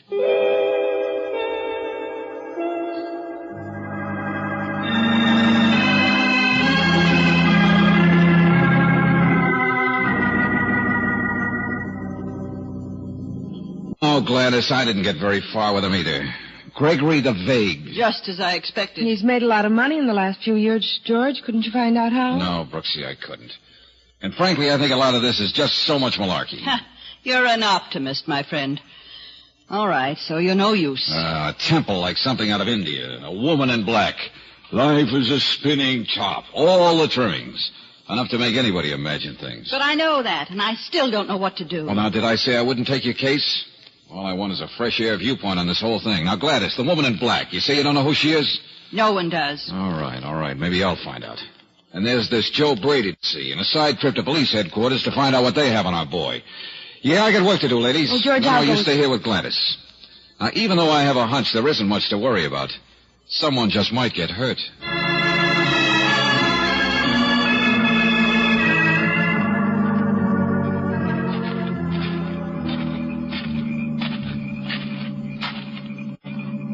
Life is like a spinning top. A temple overgrown with weeds. No moon. Oh, this is just fine.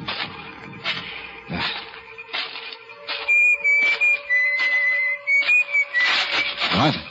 Who's that?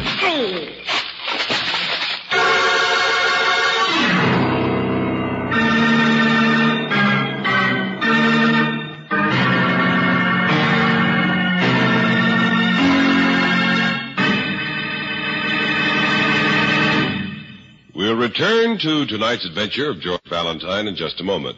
But right now, I'd like to remind you about something you may have forgotten. Something that is mighty important to your safety on the highway. Something that can save you money. I mean the tire switching service that is available at all standard stations and independent Chevron gas stations. Nowadays, it's important that you take care of your tires. Proper switching can mean longer life and more mileage. Car savers know how to take care of your tires. They know that rear wheels work harder than front wheels and right harder than left. So they recommend a scientific pattern of switching the tires, all four and the spare, at regular intervals. This distributes the wear evenly and keeps the rubber in the spare flexed and lively. Car savers will check your tires for cuts and bruises when they switch them. And they'll keep them properly inflated, too. So the next time you're at your favorite standard station or independent Chevron gas station, ask the car saver about tire switching. It's just one of the many services available to Western motorists at the stations where they say and mean, we take better care of your car.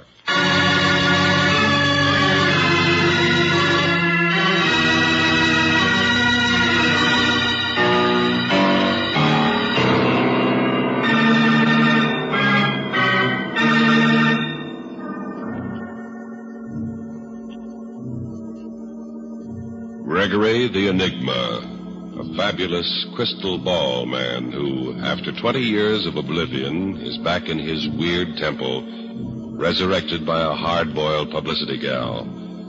But now Gladys is afraid of him, doesn't understand what he's up to, and so she hires you. Well, if your name is George Valentine, you don't believe in all the trappings you find, except for one real, very real fact. Oh. It's all right, darling. Please don't move. I never thought I'd say it, but where am I? Right out on the lawn. I thought I heard you cry out. Oh, did you see anybody, Brooksy? No, just a vague shadow disappearing behind those trees. Yeah, well, there's nothing very vague about this lump on top of my head. Oh, George, let's get out of here. Let me get you to a doctor. Whoever had this grudge against me sure used his strength with the right goodwill. To paraphrase our good friend Lieutenant Johnson, this was done with a blunt instrument with intent of mayhem. Gladys is scared to death. I told her to lock herself in her room. George, Sometimes we're stricken down. What are you talking about, George? Nothing. Come on, Brooksy. Come on, where? Back to the house. I want to have some very definite words with the vague Mr. Gregory.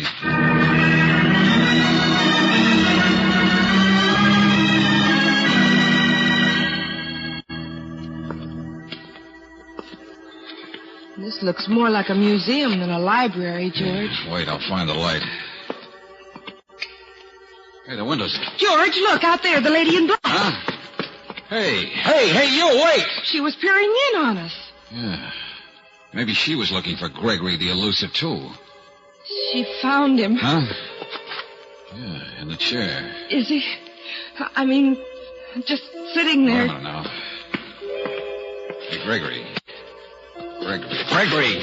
George! Wait a minute. Gregory! Oh, he's alive. You mean dead to the world. He's been drinking, that's all. Uh-huh. The genie is back in his bottle. So that was the reason for his vagueness before. Oh, brother, he must have been working on this bun for hours. And he didn't do it. Yeah, maybe there is something more than we know going on.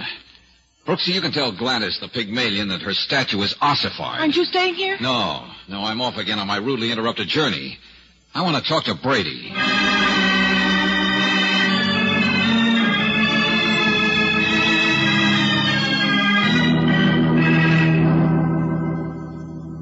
It was very nice to inquire about me, Mr. Valentine. Well, Mr. Brady, I was under the impression you'd been in the hospital. I'm surprised to find you here at home. People underestimate the strength of little men. Gregory always did. Oh. I suppose you can't wait to get even with our mysterious friend. Oh, no, on the contrary, I have nothing against him. I wish him the best. Huh? Don't you see? His is the most interesting case I've ever run up against. I'm not going to stop until I understand it and explain it away. I don't want anything to interfere with that. Well, tell me, Mr. Brady, just what do you know about Gregory's recent activities? Frankly, Mr. Valentine, I thought Gregory was quite through before his retirement 20 years ago. Oh, you knew him even then? Oh, yes, indeed. And he was very excellent in his field. Quite good, really. Well, what does he do now? I'm sure I don't know. But it has come to me that he's made a lot of money. Yes, a lot of money since his, shall we say, rebirth. The ladies still find Gregory quite irresistible. Yes, I saw one of the ladies back there at the temple. A lady dressed in black. Yeah. You know who she is? A very interesting phenomenon. A true disciple, I believe. Even when Gregory wasn't there, she would come to the temple, walk through the empty rooms, a sort of one-woman pilgrimage. Yeah. She'd do anything for him, I suppose. I wouldn't be surprised. I wouldn't be surprised if she already did. What's that supposed to mean? My accident, Mr. Valentine. The doctor who took a few stitches on my face was quite a joker. He made a number of facetious remarks about my wife scratching my face and already fancying herself a widow. A widow? Yes, wearing black. There was some black lint in one of the scratches. So that's the way it is. Of course, I hold no grudges. Each of us fights any way he can. I am Gregory's worst enemy, and I shall solve his mystery. Oh, yes, indeed. In 2 or 3 weeks of investigation, Mr. Valentine... Sorry to walk out on your friend, but you're not Gregory's worst enemy. What? And it's just occurred to me you don't have 2 or 3 weeks. Neither do I. And what's most important, neither does Gregory.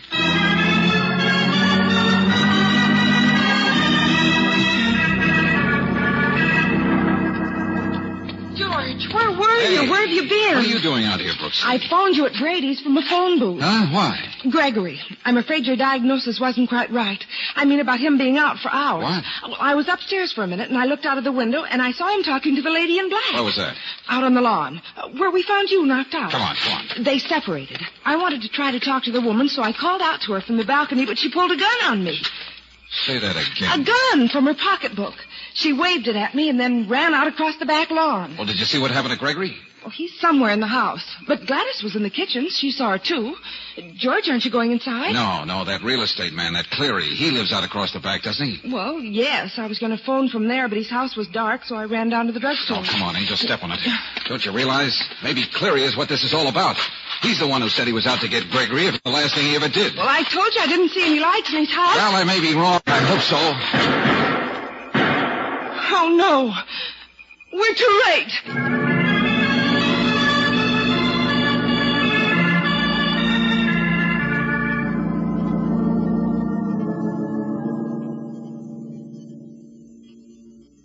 The woman in black. Dead? You're sure she's dead? She can't be. I could barely see her. But who are you? Yeah, your concern is a thing of beauty, Buster, whoever you are. Look. The gun is still in her hand. Who do you think I am? I'm the one who shot her. What? There was somebody at the door, her. She didn't say anything. She was like in a sort of trance, and the minute I opened the door, she started shooting. Well, what would you do? Well, what are you doing in Mr. Cleary's house? What are you doing with a gun? I got a license. I work for him. Private investigator. Oh. Sure. See what I could get on that Gregory guy. That's what Cleary hired me for. Oh, poor crazy woman. She came here to kill Mr. Cleary, didn't she? Thought I was him, I guess. Well, that's it. Where's the phone here, Buster? Dan Ritchie. It's over there in the corner.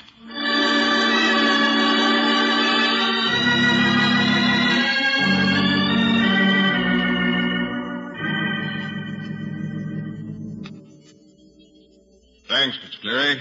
That clears up matters fine for the police. Yeah, I guess so, Sergeant. You have any more questions, Valentine? No, Cleary. Since you hired Ritchie, and he very obviously shot our mysterious lady in black in self-defense, there isn't very much left to do. Yeah, it's all pretty clear. I did a fine job, all right. No doubt about that gun, is there, Sergeant? None whatsoever, Miss Brooks. As a matter of fact, I think we'll find it was the gun that was used to slug Mr. Valentine, too. I knew that Gregory guy was no good. I said so all along, you remember? Using a half-crazy woman to do his dirty work. We found out who she is. Laura Terrell. Used to be Greg's secretary before he retired. First she assaulted Brady, and then you, George, when she thought you were crossing Gregory. And then she was going to eliminate the biggest enemy Gregory had. With her dead, it's not going to be easy to prove enough against this Gregory character to put him where he belongs. Gregory's still in the house, Sergeant? Yes. And I have some men around, so he'll stay there. Good. While you straighten things out here, Sergeant, I think that if I can get Mr. Cleary to help me, I can straighten out Cleary.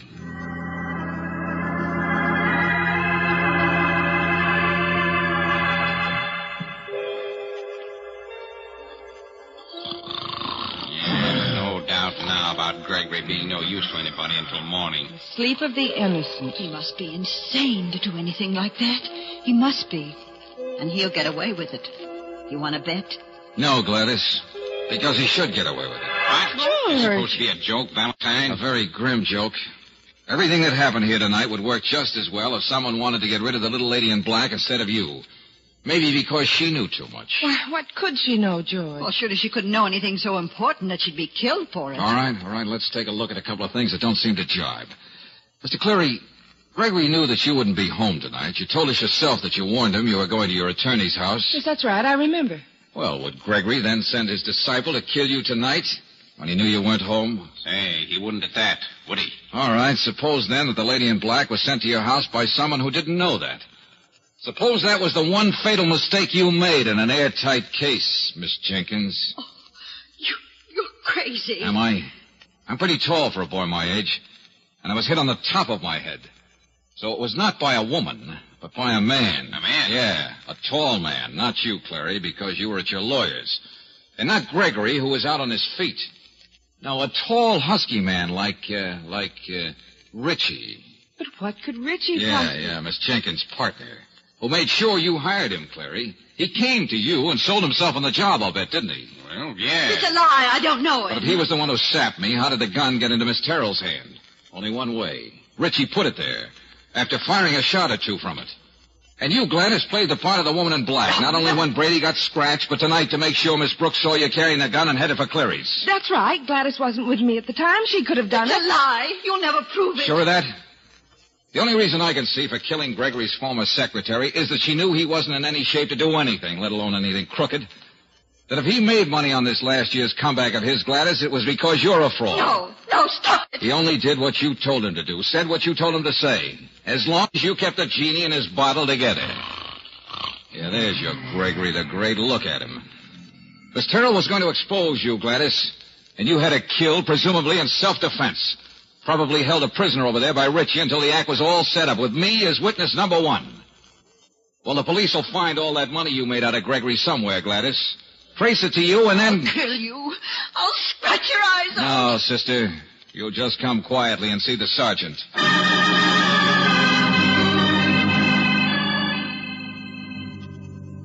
But, George, it was such a silly, dangerous thing for Gladys to do. She thought she was smart enough, and she and her strong boy almost got away with it. Pygmalion. I only wonder what the statue will have to say once he comes back to life again.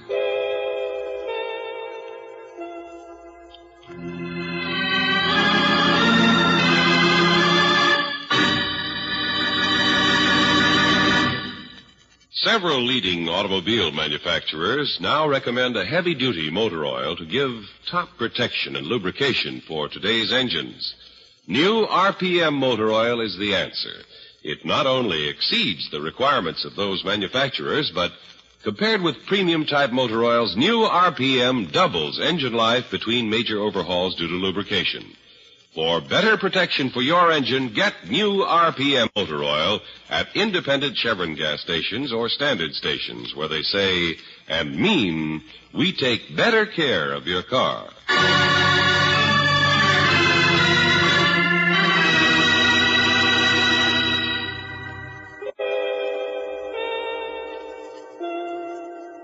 I'm sorry. Ashamed and sorry. Yeah, well, it's lucky for you that the police did find enough proof to clear you. Richie worked for Gladys, all right. You didn't know any of those things you told the susceptible rich ladies. Gladys was smart enough to hire a private detective to dig up facts. I don't remember a thing. All these months. They mean nothing. Oh, but I lived well. She kept me living well. Oh, now look, Gregory, maybe this time you should sort of retire for good, huh? Life is like a spinning top. No beginning, no end. And cut that out. I need some money, though.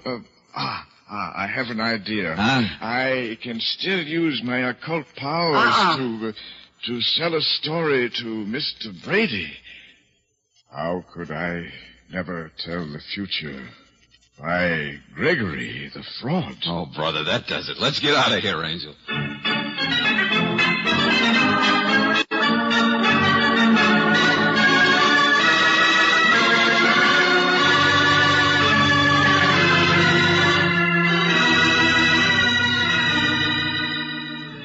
Tonight's adventure of George Valentine has been brought to you by Standard Oil Company of California on behalf of independent Chevron gas stations and standard stations throughout the West.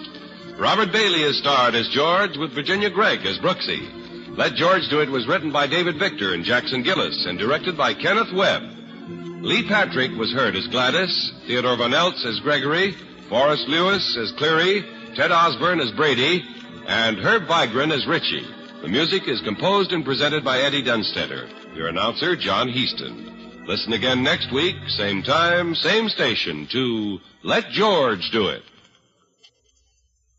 4 out of every 10 families directly benefit from community chest hospitals, clinics, orphanages, and youth services.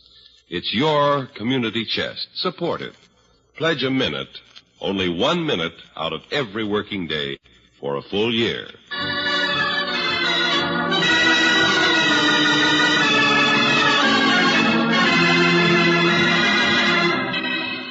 Let George Do It is heard overseas through the worldwide facilities of the Armed Forces Radio Service. This is the Mutual Don Lee Broadcasting System.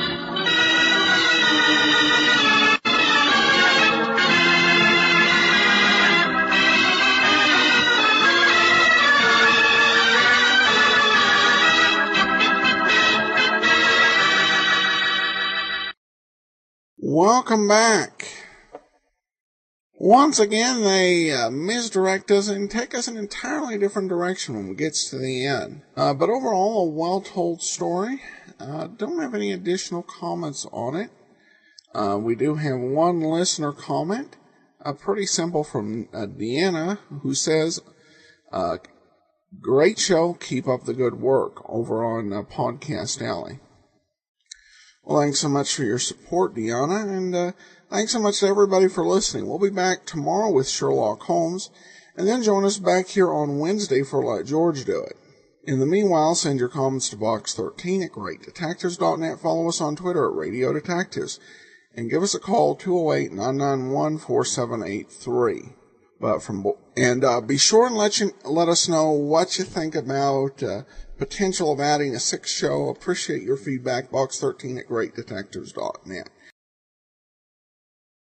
Well, I do want to encourage you, if you've not already, to download a copy of my ebook. All I needed to know, I learned from Columbo.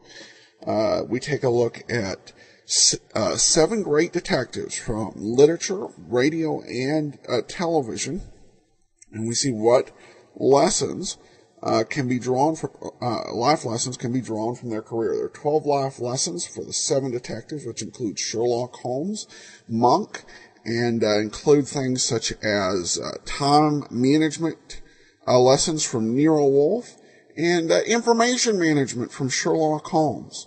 And it is available for your Kindle. Also is available for the iPad and the Nook in those stores, and can be purchased at smashwords.com.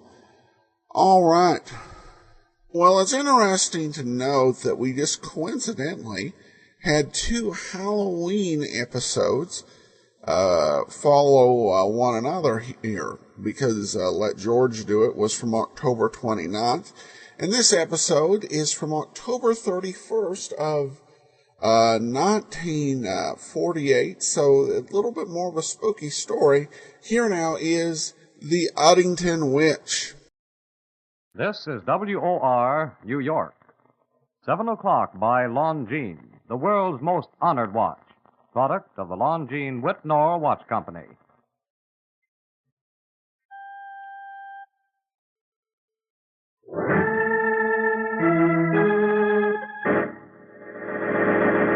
From New York City, the makers of Clipper Craft Clothes for Men and more than 1,200 leading retail stores from coast to coast present that immortal character created by Sir Arthur Conan Doyle, the world's most famous detective, Sherlock Holmes, starring John Stanley.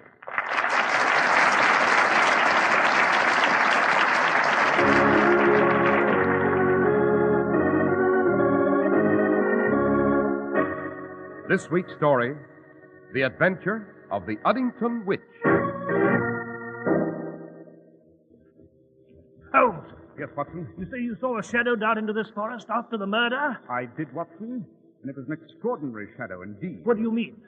I saw what was apparently a witch, Watson. A witch? Precisely. The Black Witch of Uddington. The local townsfolk say she still prowls this forest.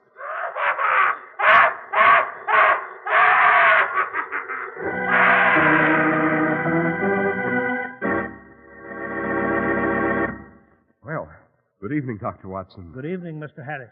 And what adventure are you working on tonight, Doctor? One of the strangest and weirdest in my memoirs. Holmes and I always referred to it as The Adventure of the Uddington Witch. The Adventure of the Uddington Witch. Sounds like something to raise the goosebumps, Doctor. Indeed it is, Mr. Harris. But first, Mr. Harris, I know you have something to say about Clippercraft clothes. Indeed I do. The day you wear your new Clippercraft suit for the first time, your friends are likely to wonder whether you came into an unexpected fortune. Your suit will fit as perfectly and feel as comfortable as if it were custom made. The rich-looking fabrics will give you long, dependable service.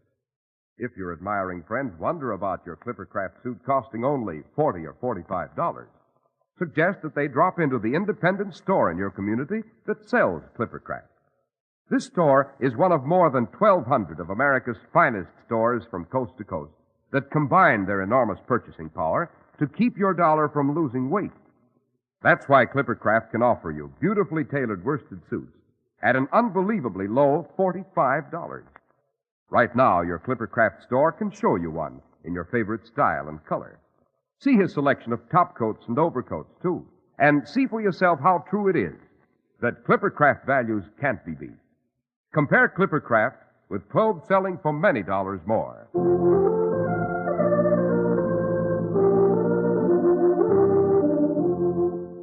And now, Dr. Watson, what's this adventure of the Uddington Witch all about? Well, Mr. Harris, it took place in '99, as I recall. Holmes and I were taking our ease at Baker Street one evening when we received an urgent and certainly a bizarre telegram. It came from Uddington, a town in the Shire of Lanark, in the lowlands of Scotland. It was from a Lord Dunbar, master of Heathercliff Manor. It begged Holmes to come to the manor with all possible speed, stating that a witch had spirited away his mother in the dark of night. A witch? Exactly, Mr. Harris. A witch. Naturally, Holmes's curiosity was immediately aroused, and we resolved to take the noon train the following day. But little did we know, as we read the telegram, that tragic events were already in the making at Uddington on that very same evening. It began with Lord Dunbar in his study. Who's there? Who's there? Ruth? Hester? I'm blazes, don't you answer? I locked my door. Someone has to disturb me. Well, what do you... You! I, Lord Dunbar, I! The Black Witch of Uddington! I come to bring me the death on the wicked Sabbath! No!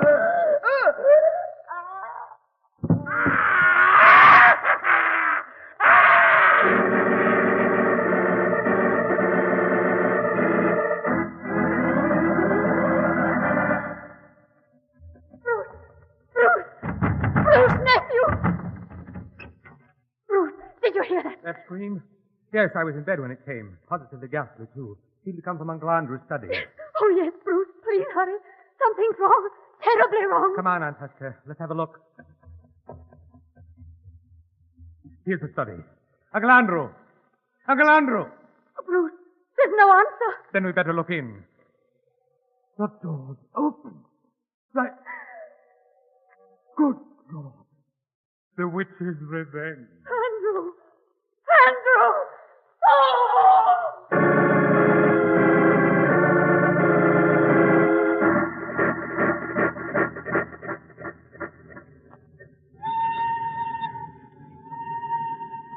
Oh, it's you, Holmes. I was wondering when you were coming back to the compartment. Our train is due in Eddington very shortly. Unfortunately, my dear Watson, we're too late to help Lord Dunbar. Too late? What do you mean? I've just seen a copy of a Newcastle newspaper brought aboard at the last station. Lord Dunbar was murdered early this morning. What? Foully murdered, Watson. Found dead in his study with a steel spike driven through his heart. A spike? Good Lord. Does this method of murder suggest anything to you, Watson? Why, no, Holmes. I can't say it does. And you're not up on your lore of demons and witches, my dear fellow. It so happens that the witches, as recently as 200 years ago, were believed to have tortured and stabbed their victims with pins, needles, and sometimes small spikes. Good heavens. It may also interest you to know, Watson, that the history of Lord Dunbar's antecedents gives this macabre affair a rather grim and yet fascinating twist. What do you mean? An ancestor of Lord Dunbar's in the late 17th century was one of witchdom's most mortal enemies. As Chief Justice of the highest court here in the Scottish lowlands, he hanged many a witch at Gallowlee, or tied them to a stake on the sands until the tide came up to end their misery. Holmes, you're not suggesting that this is some kind of witch's revenge? I'm suggesting nothing, Watson, until I have a look at Heathercliff Manor and its remaining inhabitants.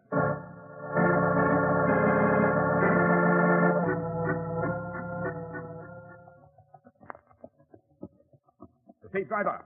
Aye, sir. When shall we arrive at Heathercliff Manor? If you look sharp yonder, you'll see the lights of the accursed house, just beyond that wood. You think it has some sort of curse then? Aye, as sure as my name is Angus Tavish.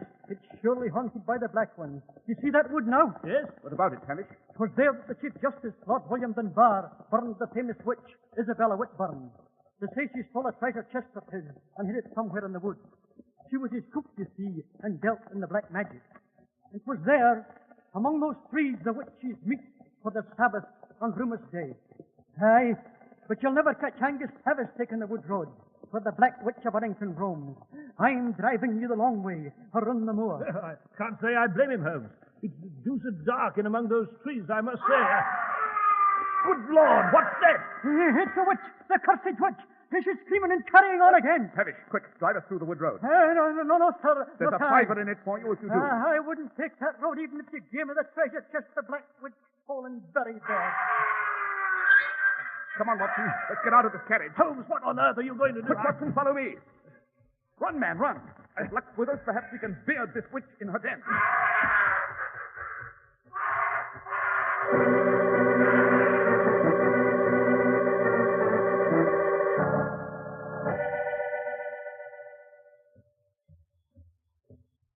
Who's that? Who's there? Halt, do you hear? Watson! You fool.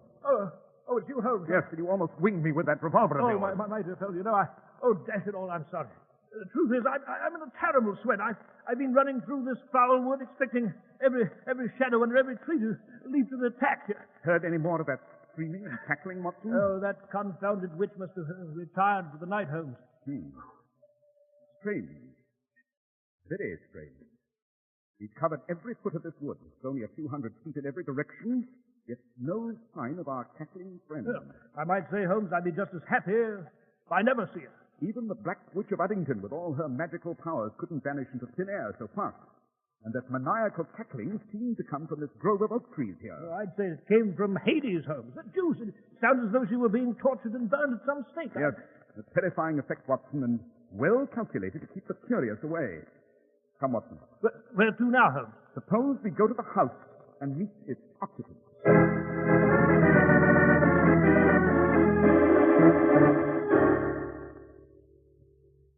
I take it you are Bruce Lennox, nephew to the deceased. Yes, Mr. Holmes, I am. And you have no idea what a relief it is to have you and Dr. Watson here.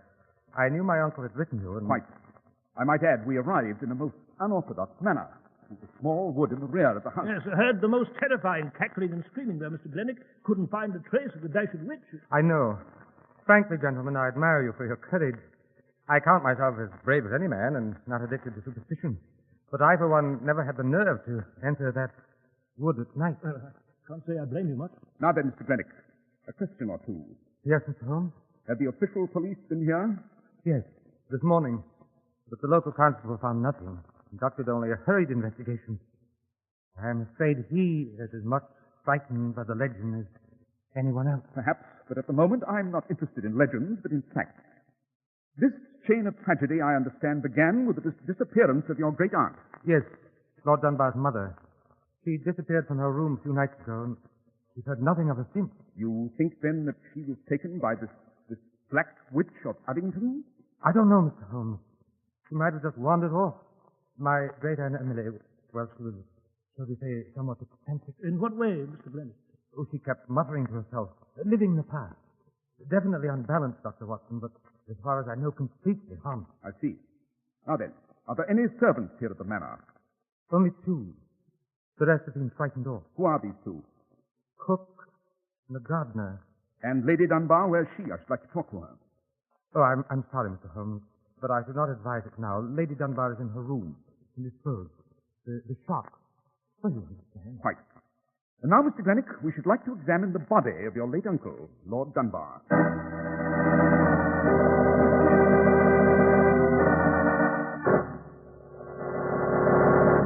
Good Lord, Holmes. What a ghastly sight. No wonder young Glennick excused himself the moment he showed us to the study here. A sharp spike driven directly into Lord Dunbar's heart. Yes. And with considerable strength, I might add, Watson. Hello, what's this? What's what, Holmes? There seems to be some fresh soil on the lower part of this fatal spike. Fresh soil? Quite. And observe, Watson, the peculiar shape of this spike. Long and narrow. And the remnant of a bit of string attached to the spike head. Well, I can't say I consider all this significant, Holmes. You know, Oh, come in. And Mary Whitburn, the cook. Yes? Mr. Glennick roused me from my bed to prepare a hot supper for you. You'll find it in the dining room when you've a mind to eat it. Thank you, Mary. We'll be along presently. As you wish, sir. Rather a peculiar coincidence, don't you think, Watson? You mean Holmes? I mean, this cook, Mary Whitburn, bears the same family name as the Isabella Whitburn, the Black Witch of Uddington. By Jove, Holmes, you're right. A remarkably ugly woman, too, with that mole on her cheek. Ah, yes, Watson, that mole on her cheek. Another peculiar coincidence. What do you mean? In the days when witchcraft was at its heyday, Watson, every witch bore what was called a witch's mark. And usually it was a mole. Holmes, you mean this cook Mary Whitburn might be the It's black... a bit too early to draw any conclusion as yet, my dear Watson. But come, let's have a look at the garden. The garden? What for? I should like to examine the flower bed.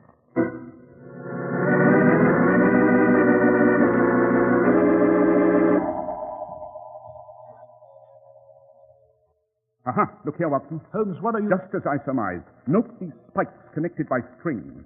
The gardener uses them to stake off these flower beds. By Jove!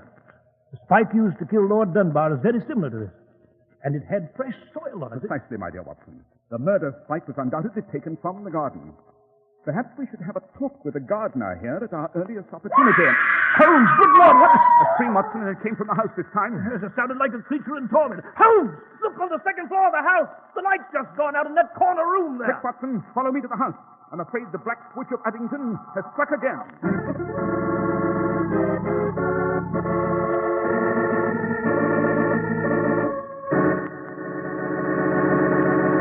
How come such expensive-looking suits cost only $40 and $45? Well, that's what you may ask when you see the new Clippercraft suits, especially when you examine the careful tailoring details and run your fingers over the long-wearing fabrics. But it's no secret that the Clippercraft plan makes these remarkable values possible. And it doesn't take a certified public accountant to know how much money is saved for millions of family budgets when 1,200 of this country's finest independent stores from coast to coast concentrate their huge purchasing power. Yes, you'll have to agree, Clippercraft pure worsted suits are tremendous values at only $45. And be sure to see the new Clippercraft zipper top coat that's sweeping the country. A smart, lightweight coat that becomes a warm, cold weather coat when you zip in the lining. It's an all-weather sensation. That's why men who know insist on Clippercraft clothes. So be sure to visit the Clippercraft store in your city. These leading stores in the metropolitan area are proud to add their names to Clippercraft in your suits, top coats, and overcoats. In Manhattan, John Wanamaker Men's Stores, Broadway at 8th and 67 Liberty Street. Saks 34th, Broadway at 34th. In Brooklyn, Abraham and Strauss. In Newark, New Jersey, Boulevard Men's Shop, Kresge, Newark. And in Jamaica, the B&B Clothes Shop, 16408 Jamaica Avenue. And now, let's return to our story, Dr. Watson. Well, Mr. Harris, we raced back to the house, ran upstairs toward the corner bedroom whence that agonizing scream had come. It was there we found Lady Dunbar lying across the bed with a spike through her heart. The witch, the Black Witch of Uddington, Holmes. It has been there again. Yes, with the apparent intention of exterminating the entire family. What is it, Holmes? Here on the floor. Observe, Watson. Oh, it seems to be a bit of bark. It is indeed, Watson, an important detail of this hideous conspiracy. Holmes, listen. Yes, the witch again, Watson. Here, over here by the window. You know, Holmes, there she is, running across the lawn. You can see her there in the moonlight. Yes. Now she's vaulting the fence with considerable agility, I must say. Now she's plunging into the wood. Quick, Watson, after her. And have your service revolver ready.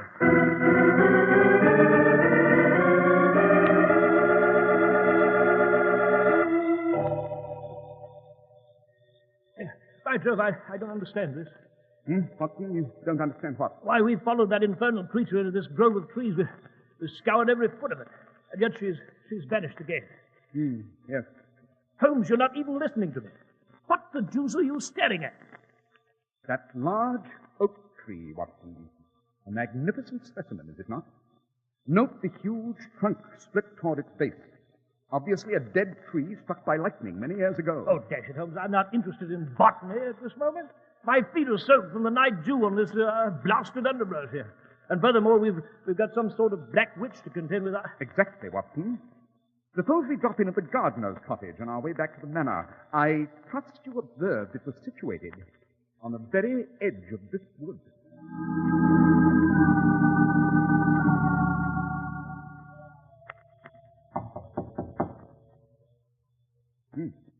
No answer, Watson. As for the lights on, Holmes, perhaps the gardener's roaming around somewhere. Yes, perhaps. Suppose we try the door. Yes. It's unlocked. Come up. Everything seems to be quite in order here, Holmes. Yes, quite. Someone's coming. Yes.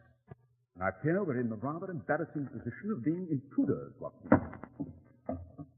What are you doing in my cottage? You are the gardener, I presume? Aye, I'm Macready, and I've no stomach for strangers coming into my house. Who be ye? My name is Holmes. Sherlock Holmes. This is Dr. Watson. We just found the light on. The door was unlocked, and so we... Aye, the cook told me you'd come on this witch's night. It's an accursed house, and you'd best be off whence you come. We are grateful for your advice, Macready, but we are not ready to depart as yet. I presume you know that Lady Dunbar has been murdered. Aye, and the old lady, and her son Lord Dunbar before her. And the end is not yet, mark my... What is it, Mr. Holmes? Why do you stare at my coat so steady? I note that there's a small blood stain on your left sleeve, my dear Macready. Yes? I trust you can explain it to our mutual satisfaction? Why, yes. You see, Mr. Holmes, I killed a weasel. It was a week ago, I think. A bit of blood fell on my sleeve, no doubt. Oh, yes. No doubt. Oh, what? Oh, Holmes, it's Bruce Blennick. Sweetie, have you seen it? Oh, there you are, both of you. Miss Holmes, my aunt, Lady Dunbar, she's been murdered by the witch, the Black Witch. Yes, Mr. Blennick, we're aware of that. You've just come from the house? Yes, I was awake in my sleep, heard a loud scream, and then I... Suppose we go back to the manor, Mr. Glennick, at once. Yes? Why? I should like to have a few words with your cook, Mary Whitburn.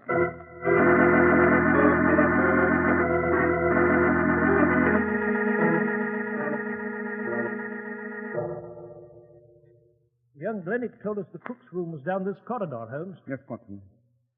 A very interesting young fellow, Bruce Blennick. You should do something about his tailor. His tailor? Sergeant Holmes, what are you talking about? His suit, Watson, and specifically that area of his trousers from his knees to his boots. I can't say I noticed anything, Holmes. Didn't you, Watson? Then you haven't used your eyes. The rest of his suit was well creased, but that area was out of crease, unpressed. Well, what of it? Logic, Watson, logic. The most important indication of... Hello, here's Mary Whitburn's room. And the door's ajar. Hello, are you there? No answer. Suppose we go in, Watson. Holmes, look at this room. Yes, from every indication, our good cook with the witch's mark and the witch's name has packed and left in the utmost haste. Rather strange, isn't it, Holmes? On the contrary, Watson, it's quite logical. By Jove, Holmes, the witch again. Yes, and this time, Watson, the chase draws near to a close. This time, if all goes well, I hope to meet this hideous witch face to face. Come, Watson, back into that grove of trees.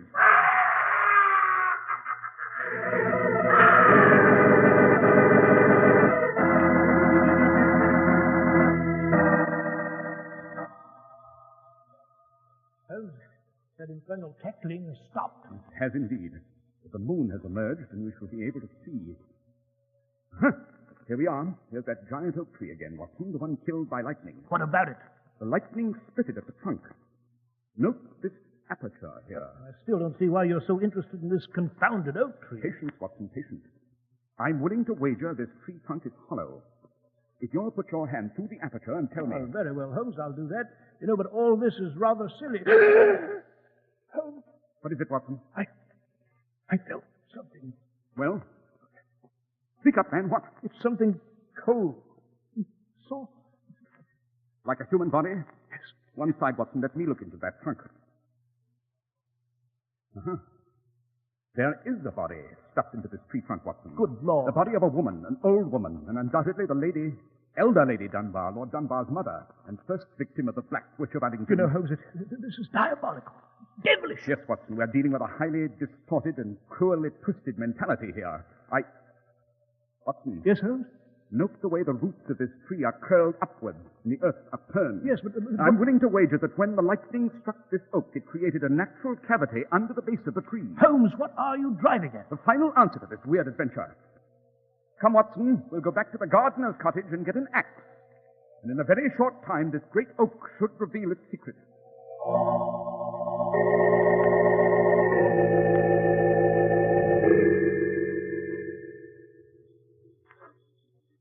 Hold on, Watson.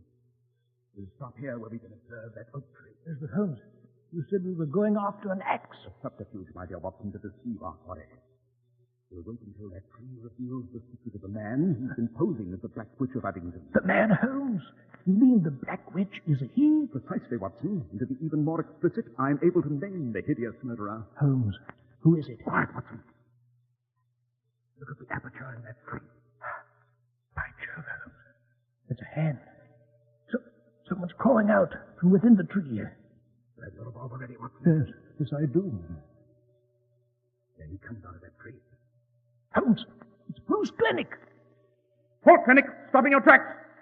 Come on, Watson! Holmes! He's still running! Far away, Watson, and shoot to kill if necessary.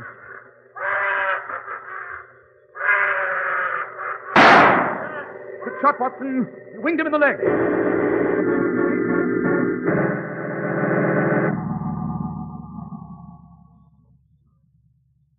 How is he, Watson? He's unconscious at the moment, Holmes. The pain, you know. But it's nothing serious, just a flesh wound. He'll come around in a minute. Holmes, how did you know that the witch was a man? Elementary, my dear Watson. It needed a man's strength to drive those fiendish murder spikes so deep. And it needed the agility of a young man to hurdle a 4-foot fence with skirts on, as we saw the witch do. Yes, but how did you know it was young Glennick here? It could be no one else than Glennick. You remember he told us that he never entered this wood? That he was in bed at the time of Lady Dunbar's murder? Yes. Obviously he lied. The fact that the crease was missing in his trousers from the knee to his boots was proof of that. The only way he could have lost that crease was running through high brush soaked with night dew. And the only high brush in the area is among these trees. By Jove, Holmes, you're right. He couldn't have lost a crease up to his knees by merely running across a lawn. But how you knew the witch, young Glennick here, was using that hollow oak tree as a hideaway... Again, an elementary observation, Watson. We pursued the witch and lost him twice in a small area of trees. He couldn't have simply vanished among the trees. Therefore, he must have been inside one of them. The bit of bark we found in Lady Dunbar's room was oak. I see. And after that, it was merely a case of looking for a hollow oak tree large enough to... Exactly, Watson. This tree is unique in that respect. Furthermore, Bruce Glennick tried to divert suspicion to Macready, the gardener, by using the garden spikes as murder weapons. Yes, but that bloodstain on Macready's sleeve... Quite legitimate, Watson. The stain was old and dry, and its dark red color indicated that it had been on his sleeve for some days. He no doubt did kill a weasel, as he said. And the cook, Mary Whitman? Merely a terrified servant with a name fairly common to this vicinity, and an unfortunate mole. I can't say I blame her for leaving post haste. Our friend Glennick is coming around. Yes, so he is. Holmes, why should young Glennick murder the members of his family, one by one? I think we may find the answer to that, my dear Watson, when we execute our original errand and chop down that accursed oak tree.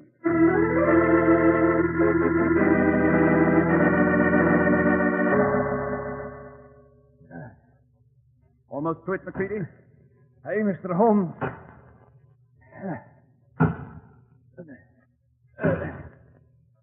There she goes.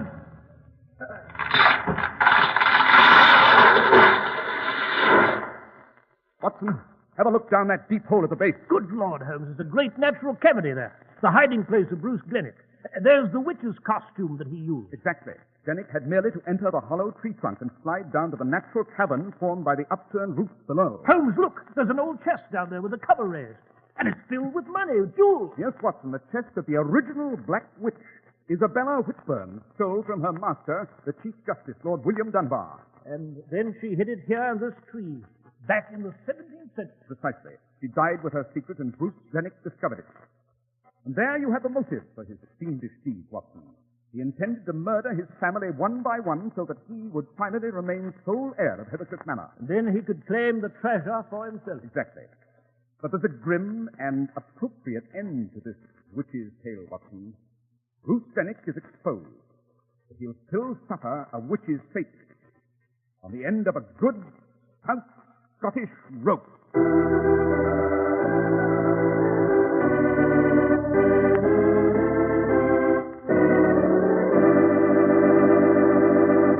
Well, Dr. Watson, that was an exciting adventure.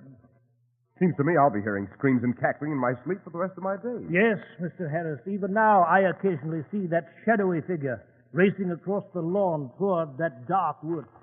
I must say, however, that the case left no after effects on Holmes.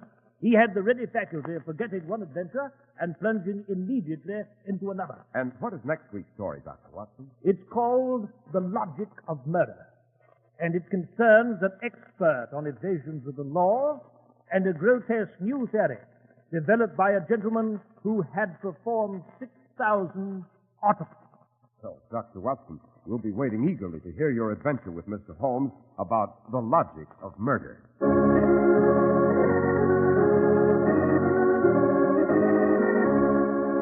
The makers of Clippercraft clothes and more than 1,200 stores from coast to coast have brought you another in the new series of broadcasts featuring the world's most famous detective, Sherlock Holmes.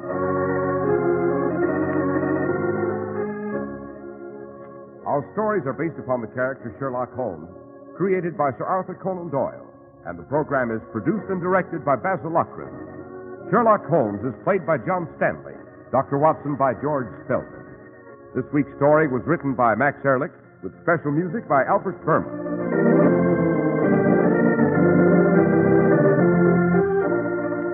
If you don't know your Clippercraft dealer, write Clippercraft, 200 Fifth Avenue, New York City.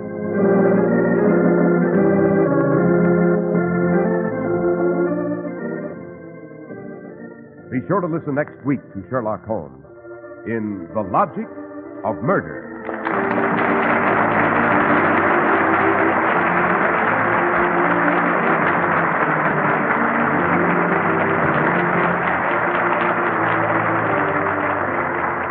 This is Cy Harris speaking for Clippercraft Clothes. This is the Mutual Broadcasting System. Welcome back. Well, I thought this was actually overall a pretty solid story. And it took Holmes a while and a few corpses to solve this one, but I thought overall that this one was one of the better ones I think we've heard this new season. With quite a bit of suspense, the way that they packed it and just told the story. All right, well, that'll actually do it for today. Join us back here tomorrow for yours truly, Johnny Dollar, and then next week we're going to enjoy another episode of Sherlock Holmes. Well, today's episode is brought to you by the support of our listeners, and I want to especially thank John for sending along his support. Your financial support is really appreciated, and we definitely value it. All right, well, now it's time for today's episode of yours truly, Johnny Dollar. It's the Howard Arnold Manor from October 27th of 1953.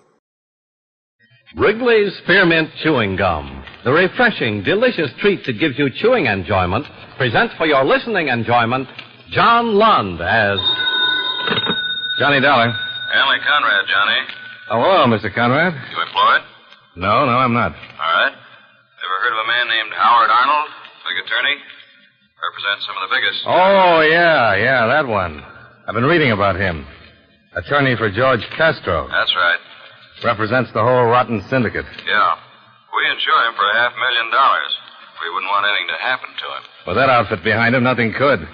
Castro's got more guns than the Army and Navy. I've known Arnold for a long time. Went to law school with him. He called me up the other night. I met him in New York. He's worried. He didn't say it, but I think he's had that falling out with Castro. He wanted to know if I could give him some protection. Why doesn't he go to the police? That's what I asked him, but he said the police wouldn't lift a finger unless he helped expose Castro. What do you want me to do? See him, find out what's on his mind, and stick with him till he feels safe. Okay. Thanks, Johnny. He lives at 944 Sutton Place. I can leave in an hour.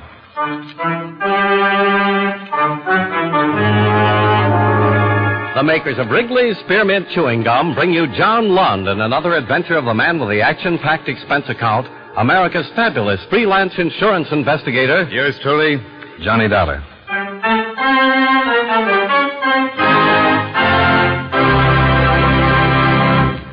Friends, the makers of Wrigley's Spearmint Gum present these weekly adventures of Johnny Dollar because they know that millions of you enjoy Johnny Dollar. That's true of Wrigley's Spearmint Chewing Gum, too. It's enjoyed by millions, day in and day out. People find that chewing on a smooth, delicious piece of Wrigley's Spearmint Gum somehow makes the time pass more pleasantly. Whether you're working, driving, shopping, or just taking things easy, that good, tasty chewing gives you enjoyment and satisfaction. So always keep a package of Wrigley's Spearmint Chewing Gum handy. And whenever you want a refreshing, delicious treat, chew a stick. You'll like it. You really will.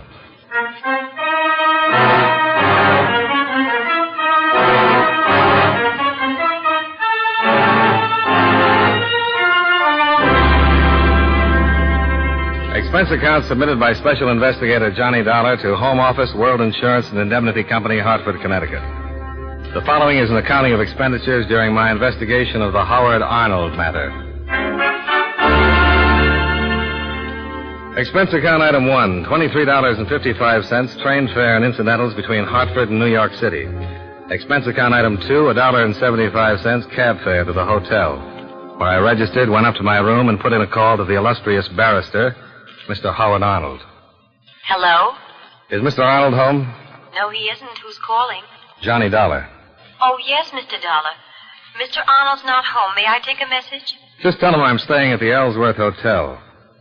Maybe I can reach him in his office. No, he's not there. I've been trying to reach him all morning. But I'll certainly tell him you called. Thank you.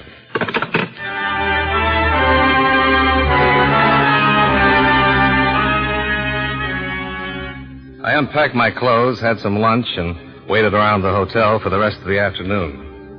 I called Arnold's office twice, but his secretary said she hadn't seen Arnold for several days. Presumed he was out of town on business. I went down to the bar, had something cool, and returned to my room. Around 7 o'clock, there was a knock at my door.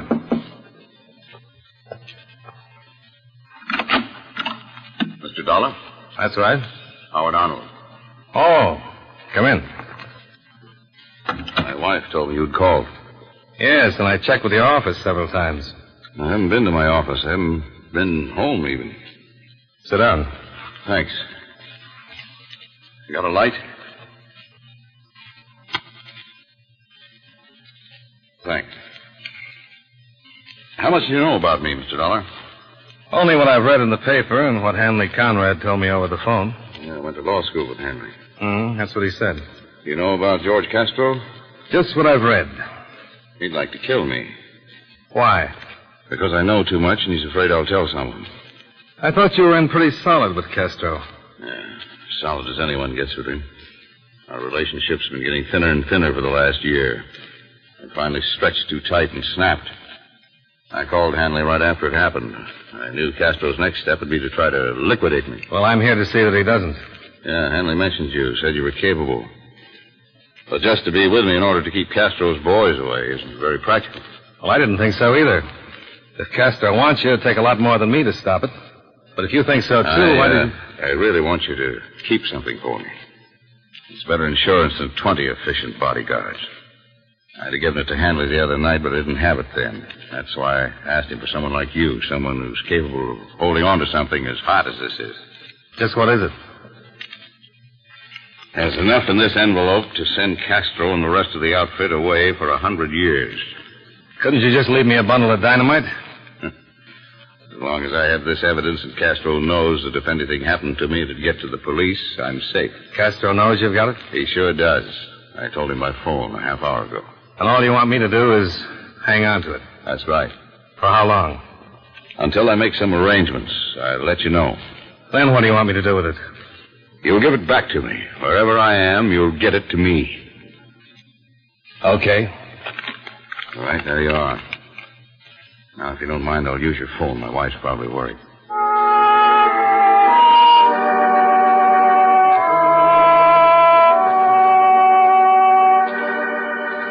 I looked at the large envelope and thought about George Castro, the big boy of the outfit. 1/4 man, 3/4 rat. If he ever found out where that envelope was, yours truly could stop planning for his old age.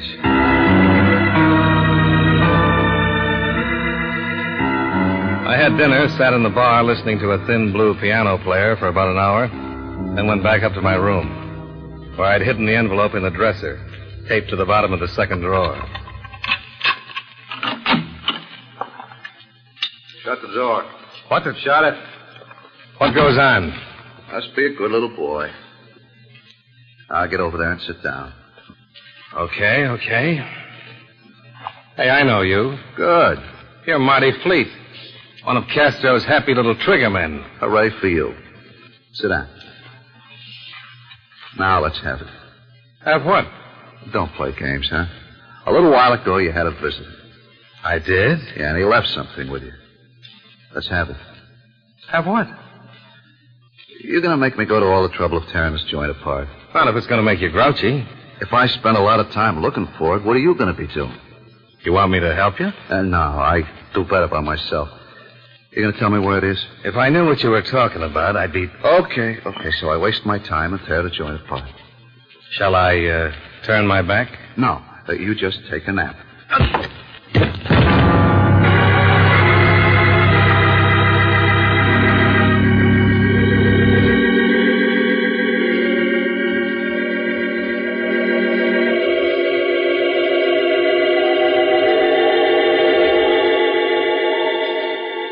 I finally got my eyes open and found myself alone in the middle of a pile of furniture. The gorilla had departed, and to my amazement, I discovered that he hadn't found the envelope.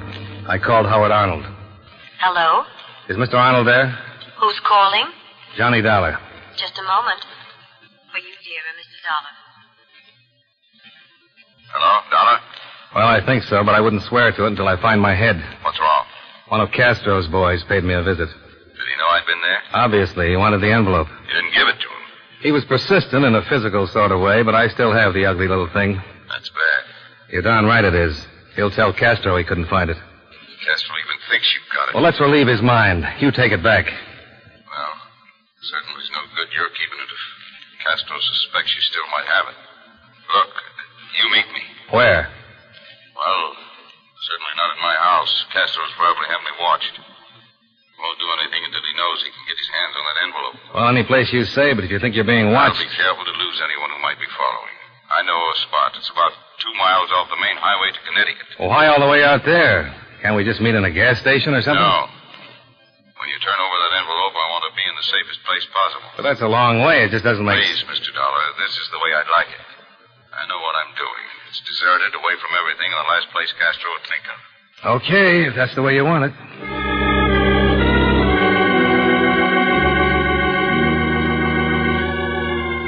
I rented a car and drove for a good 40 minutes till I spotted the turnoff.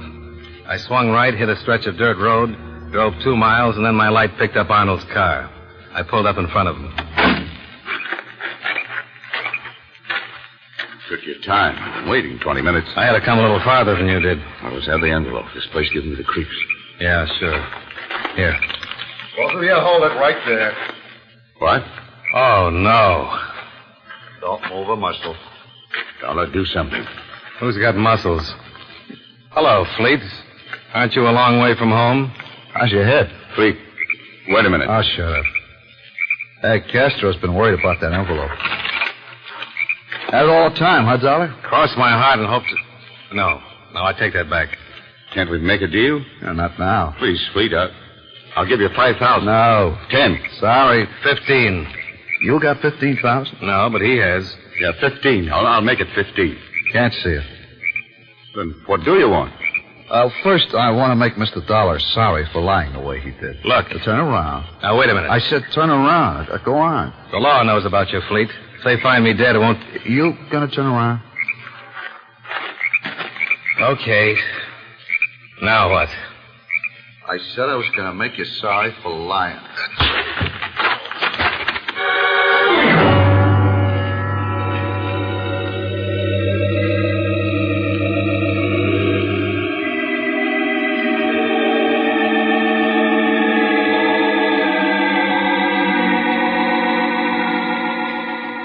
Well, there it was again. That disgustingly familiar deep black hole. The whole works. I don't know how long I was out this time, but when I slowly pulled myself back, I thought at first that part of the dream had stayed with me. I got to my feet and made my way to the edge of the road. The whole sky seemed to burn with a brilliant yellow light. I looked down in the ravine, and there was Arnold's car, resting on its side where it had rolled, the flames roaring up around it, the charred arm of a man hanging out of the window.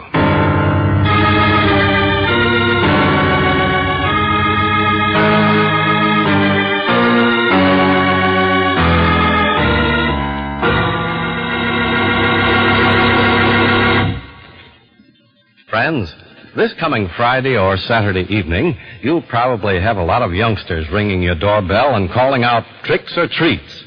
Well, here's a suggestion that'll make a real hit with those youngsters and give you a lot of Halloween fun, too.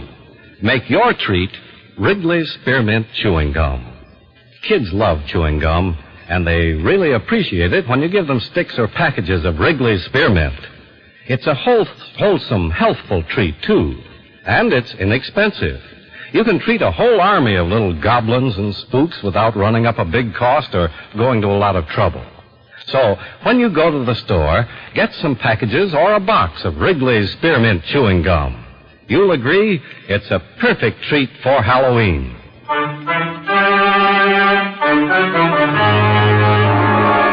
And now, with our star, John Lund, we bring you the second act of Yours Truly, Johnny Dollar.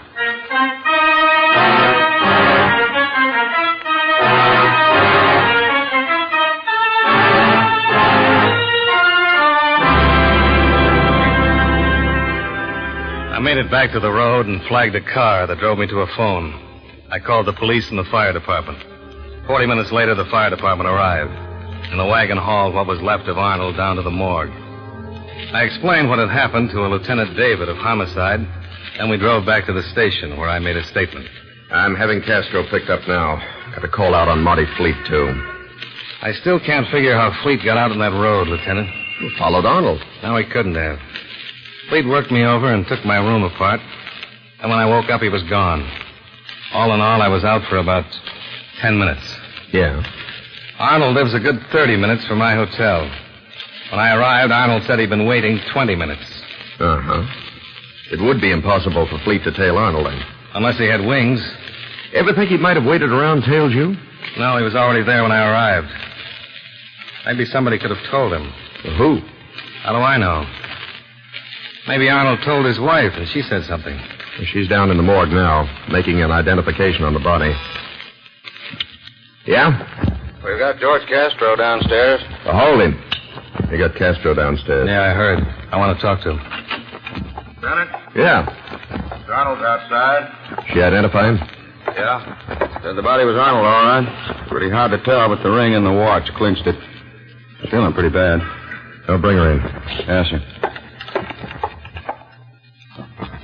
Mrs. Arnold? Come in, Mrs. Arnold. This is Mr. Dollar. How do you do? Hello. Sit down, please. Thank you. Now, I'll try to make this as brief as possible. I'd appreciate it. I understand you identified the body. Yes, it was Howard. You could tell. I'm certain. That was the watch and the ring. They belonged to Howard. Did you know your husband was going to meet Mr. Dollar before he was killed? No. He didn't say where he was going. He'd been acting very strangely for the past few weeks. Did he tell you he'd been to see me earlier today? No. I didn't even know he knew you. Or do you know why anyone would want to kill him? Lieutenant, you know who my husband was.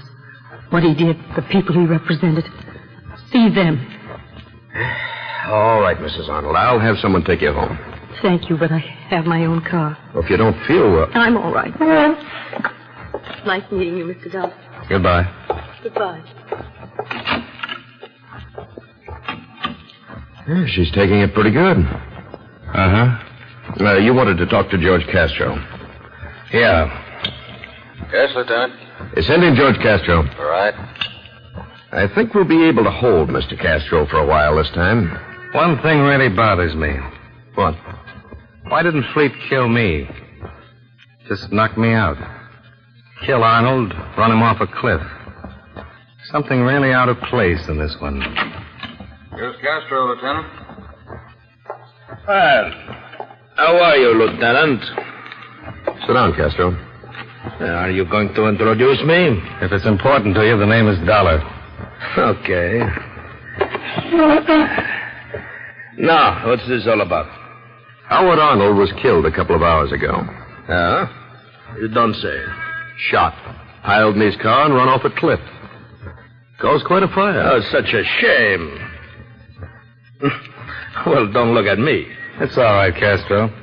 We've got strong stomachs. This one of your cops, David? No, but I agree with him. That's too bad, because I don't like him. So, I guess I don't like you either. I'm getting all choked up.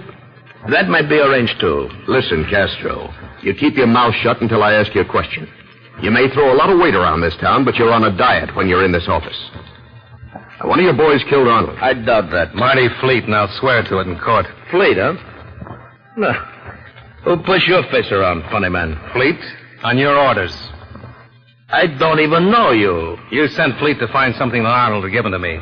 Something that could put you away for 100 years. Really? You want to know something? I don't think Arnold had anything like that. Fleet said you sent him. That's pretty weak, funny man. Let's see how weak it is when I testify. Look, boys, you're not playing with no punk kid. Now, you look. Your boy Fleet came into my office, drew a gun on me, and worked me over because he said you sent him. Howard Arnold told me he was afraid you were going to have him killed. Tonight I met Arnold, and Fleet showed up with his gun again. He put me to sleep, and when I... Yeah, go on. So what is it? Huh? I just thought of something. Castro, you say you had nothing to do with it. That's what I said. Then tell me where I can find Fleet. Oh, don't get me started laughing. I'm too tired. Okay, then hang. This guy's got a sense of humor, Lieutenant. You should have him on the force with the rest of your funny cops. I don't think it's so funny, Castro. He's just telling you the truth. I'm going to hold you this time. There's not going to be any writ. Huh? You making any book on that? I'm even giving odds. I got more than one lawyer. Yeah, and both of them have already seen Judge Phillips. You're not going to get a writ from anyone. The pressure's on. Fleet's your boy, and everybody knows it. The DA's got an election coming up, and the papers have been yelling for your scalp. Oh, stop it. Even if your lawyers show up with a writ, you're not going to be here. I'll move you to every jail in this district, and I'll keep moving you. I'm going to nail you to the wall until you're convicted. Go ahead. I had nothing to do with this. Then tell us where we can find Fleet. Yeah, go on, Castro. If you had nothing to do with it, tell us. Okay. Maybe you can find him over on 64th Street, huh? The Alton Arms. I'll check it. Can I go now? Not till I check it. While you're doing that, I want to go over and talk to Mrs. Arnold. What do you got? Just a hunch.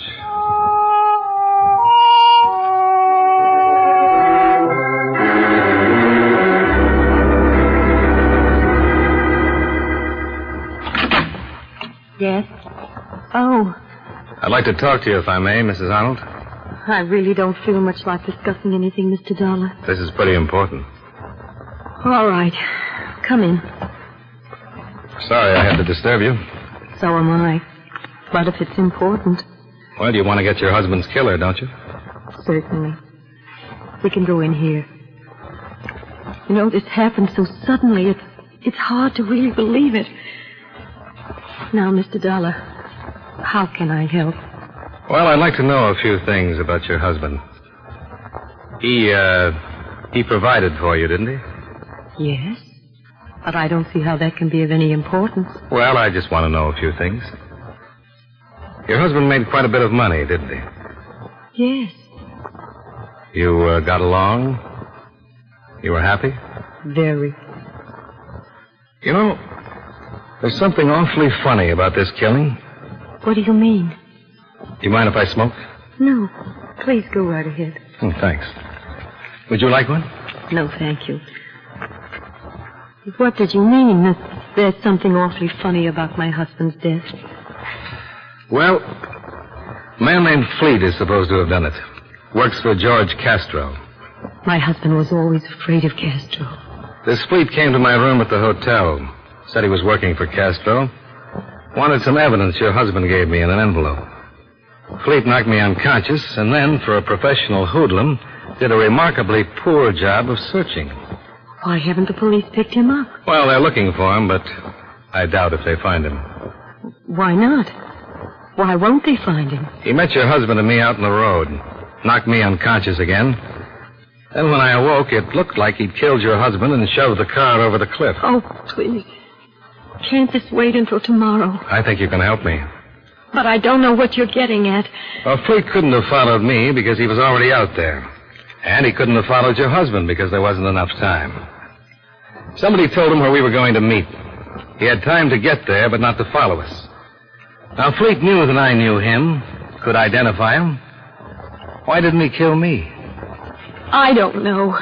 And I don't know what you're getting at. Now, if you don't One mind... more question, Mrs. Arnold. Yes. When I called your husband this afternoon, I talked to you, didn't I? Yes.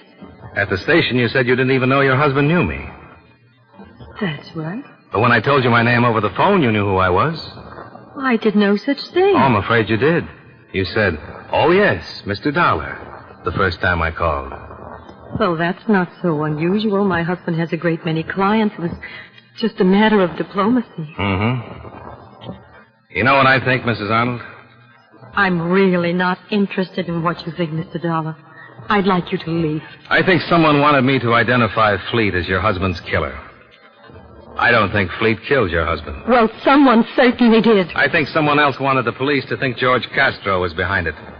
Might even have hired Fleet, unknown to Castro. Told Fleet to be sure and tell me he was doing the job for Castro. How can I possibly help with all this? Your husband wanted me to hold the evidence until he could make some arrangements. What kind of arrangements? How should I know? He was safe as long as the evidence was safe. Castro wouldn't do anything. Arnold could have put the envelope in a safety deposit vault with instructions to have the police open it in case of his death. Mr. Dollar. Instead, your husband gave me the envelope. Said he'd take it back when he'd made arrangements. Now, how could that help him? I don't know. He couldn't hide, go to another country. He knew you can't run away from a man like Castro.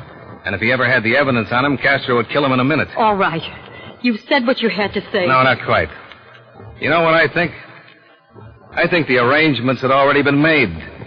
I think the best way for your husband to escape Castro was to have himself killed. You're insane. If he was dead, you'd have all his money and $500,000 more in insurance. Get out of here. But he isn't dead at all, is he? The man in that car was Fleet. Get out. Your husband leaves the country. Everyone thinks he's dead. Castro stops looking for him. And after you collect the money, you meet him. Get out. Get out. Howard. Well, hello, Mr. Arnold. You don't even look singed. And what a lovely gun.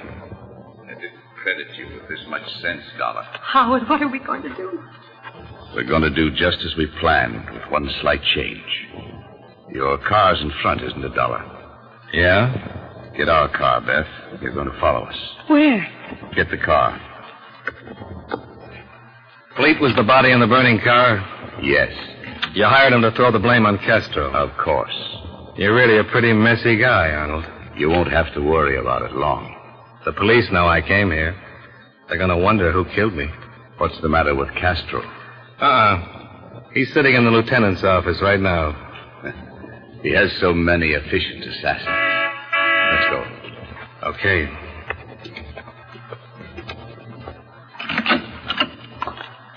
Howard. You just follow us. All right, Dollar. Over to your car. You drive. Howard. What? There's a car coming up the drive. Howard. Look at that nice squad car.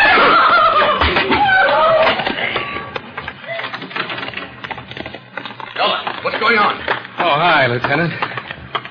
You've met Mr. Howard Arnold? Holy. He's alive. Yeah, but slightly unconscious. Better get them both in the car. Right. Sergeant. What's going on? I'll tell you all about it as soon as we can sit down in some nice, loud saloon. Okay? Well, It's on the expense account. Okay.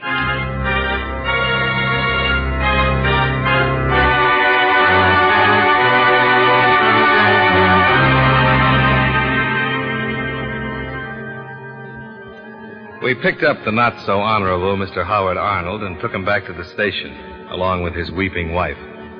I filled in some of the details on the way, and later, after I'd changed my shirt, the lieutenant met me in the bar, and I explained the whole thing from start to finish.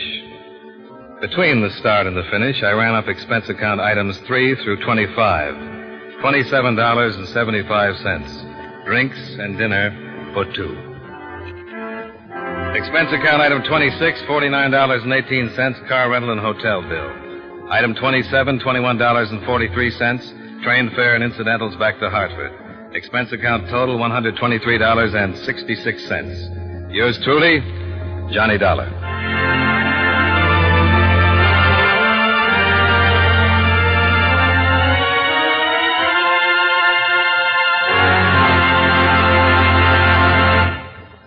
Remember, friends, Wrigley's Spearmint Chewing Gum is a refreshing, delicious treat you can enjoy just about any time.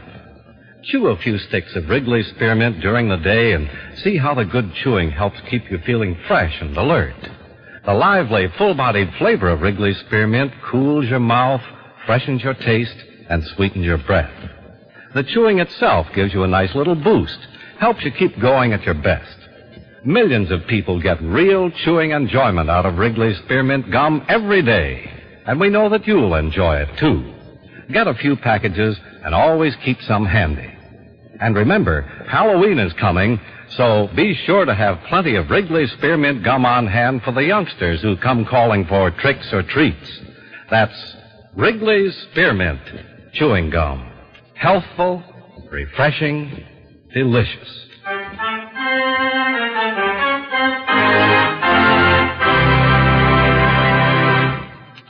Yours truly, Johnny Dollar, brought to you by Wrigley's Spearmint Chewing Gum, stars John Lund in the title role and was written by Blake Edwards with music by Eddie Dunstetter. Featured in tonight's cast were David Young, Jeanette Nolan, John McIntyre, Hy Averback, Frank Nelson, and Bill Conrad. Yours truly, Johnny Dollar, is produced and directed by Jaime Del Valle.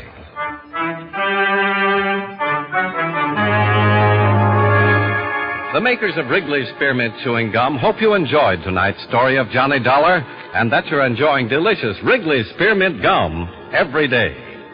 This is Charles Lyon, inviting you to join us again next week at this same time when from Hollywood, John Lund returns as... Yours truly, Johnny Dollar.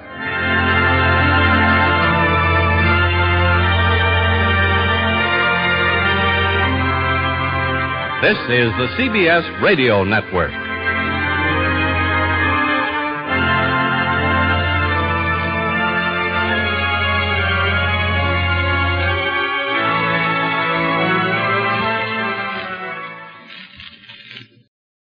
Welcome back. I've noticed an interesting recurring theme in recent episodes. At the beginning, people do tend to seem more and more to explicitly ask Johnny Dollar if he's available to take on an assignment. In some of the earlier episodes, the assignment, the question was barely asked or touched upon. I think that change of production, they kind of see the value in the idea that, well, in real life, you would ask, if someone was available. Of course, for those of us who are fans of the program, we know that particularly in the John Lund era, Johnny is rarely at home and on a case. Usually, if he is at home, he's available. The other thing I noted here, this one was another episode by Blake Edwards. And this had classic earmarks of being copied from a previous show. Probably Richard Diamond. I don't know the episode. But there was one point in there where Johnny Dollar was referring to something that had happened in the hotel suite. And he said that he had been confronted in my office. Well, of course, he'd been confronted in his hotel room. But it seems like that's a line that got by the rewrite. That Edwards failed to change the line from whatever detective show he was working with. All right, well, that will actually do it for today. We will be back on Monday with the adventures of Frank Race, and then be sure and be back with us on Friday for yours truly, Johnny Dollar. In the meanwhile, send your comments to Box 13 at greatdetectives.net. Give us a call, 208-991-4783. And follow us on Twitter at Radio Detectives. From Boise, Idaho, this is your host, Adam Graham, signing off. Boise, Idaho, this is your host, Adam Graham, signing off. Boise, Idaho, this is your host, Adam Graham, signing off. Boise, Idaho, this is your host, Adam Graham, signing off. Boise,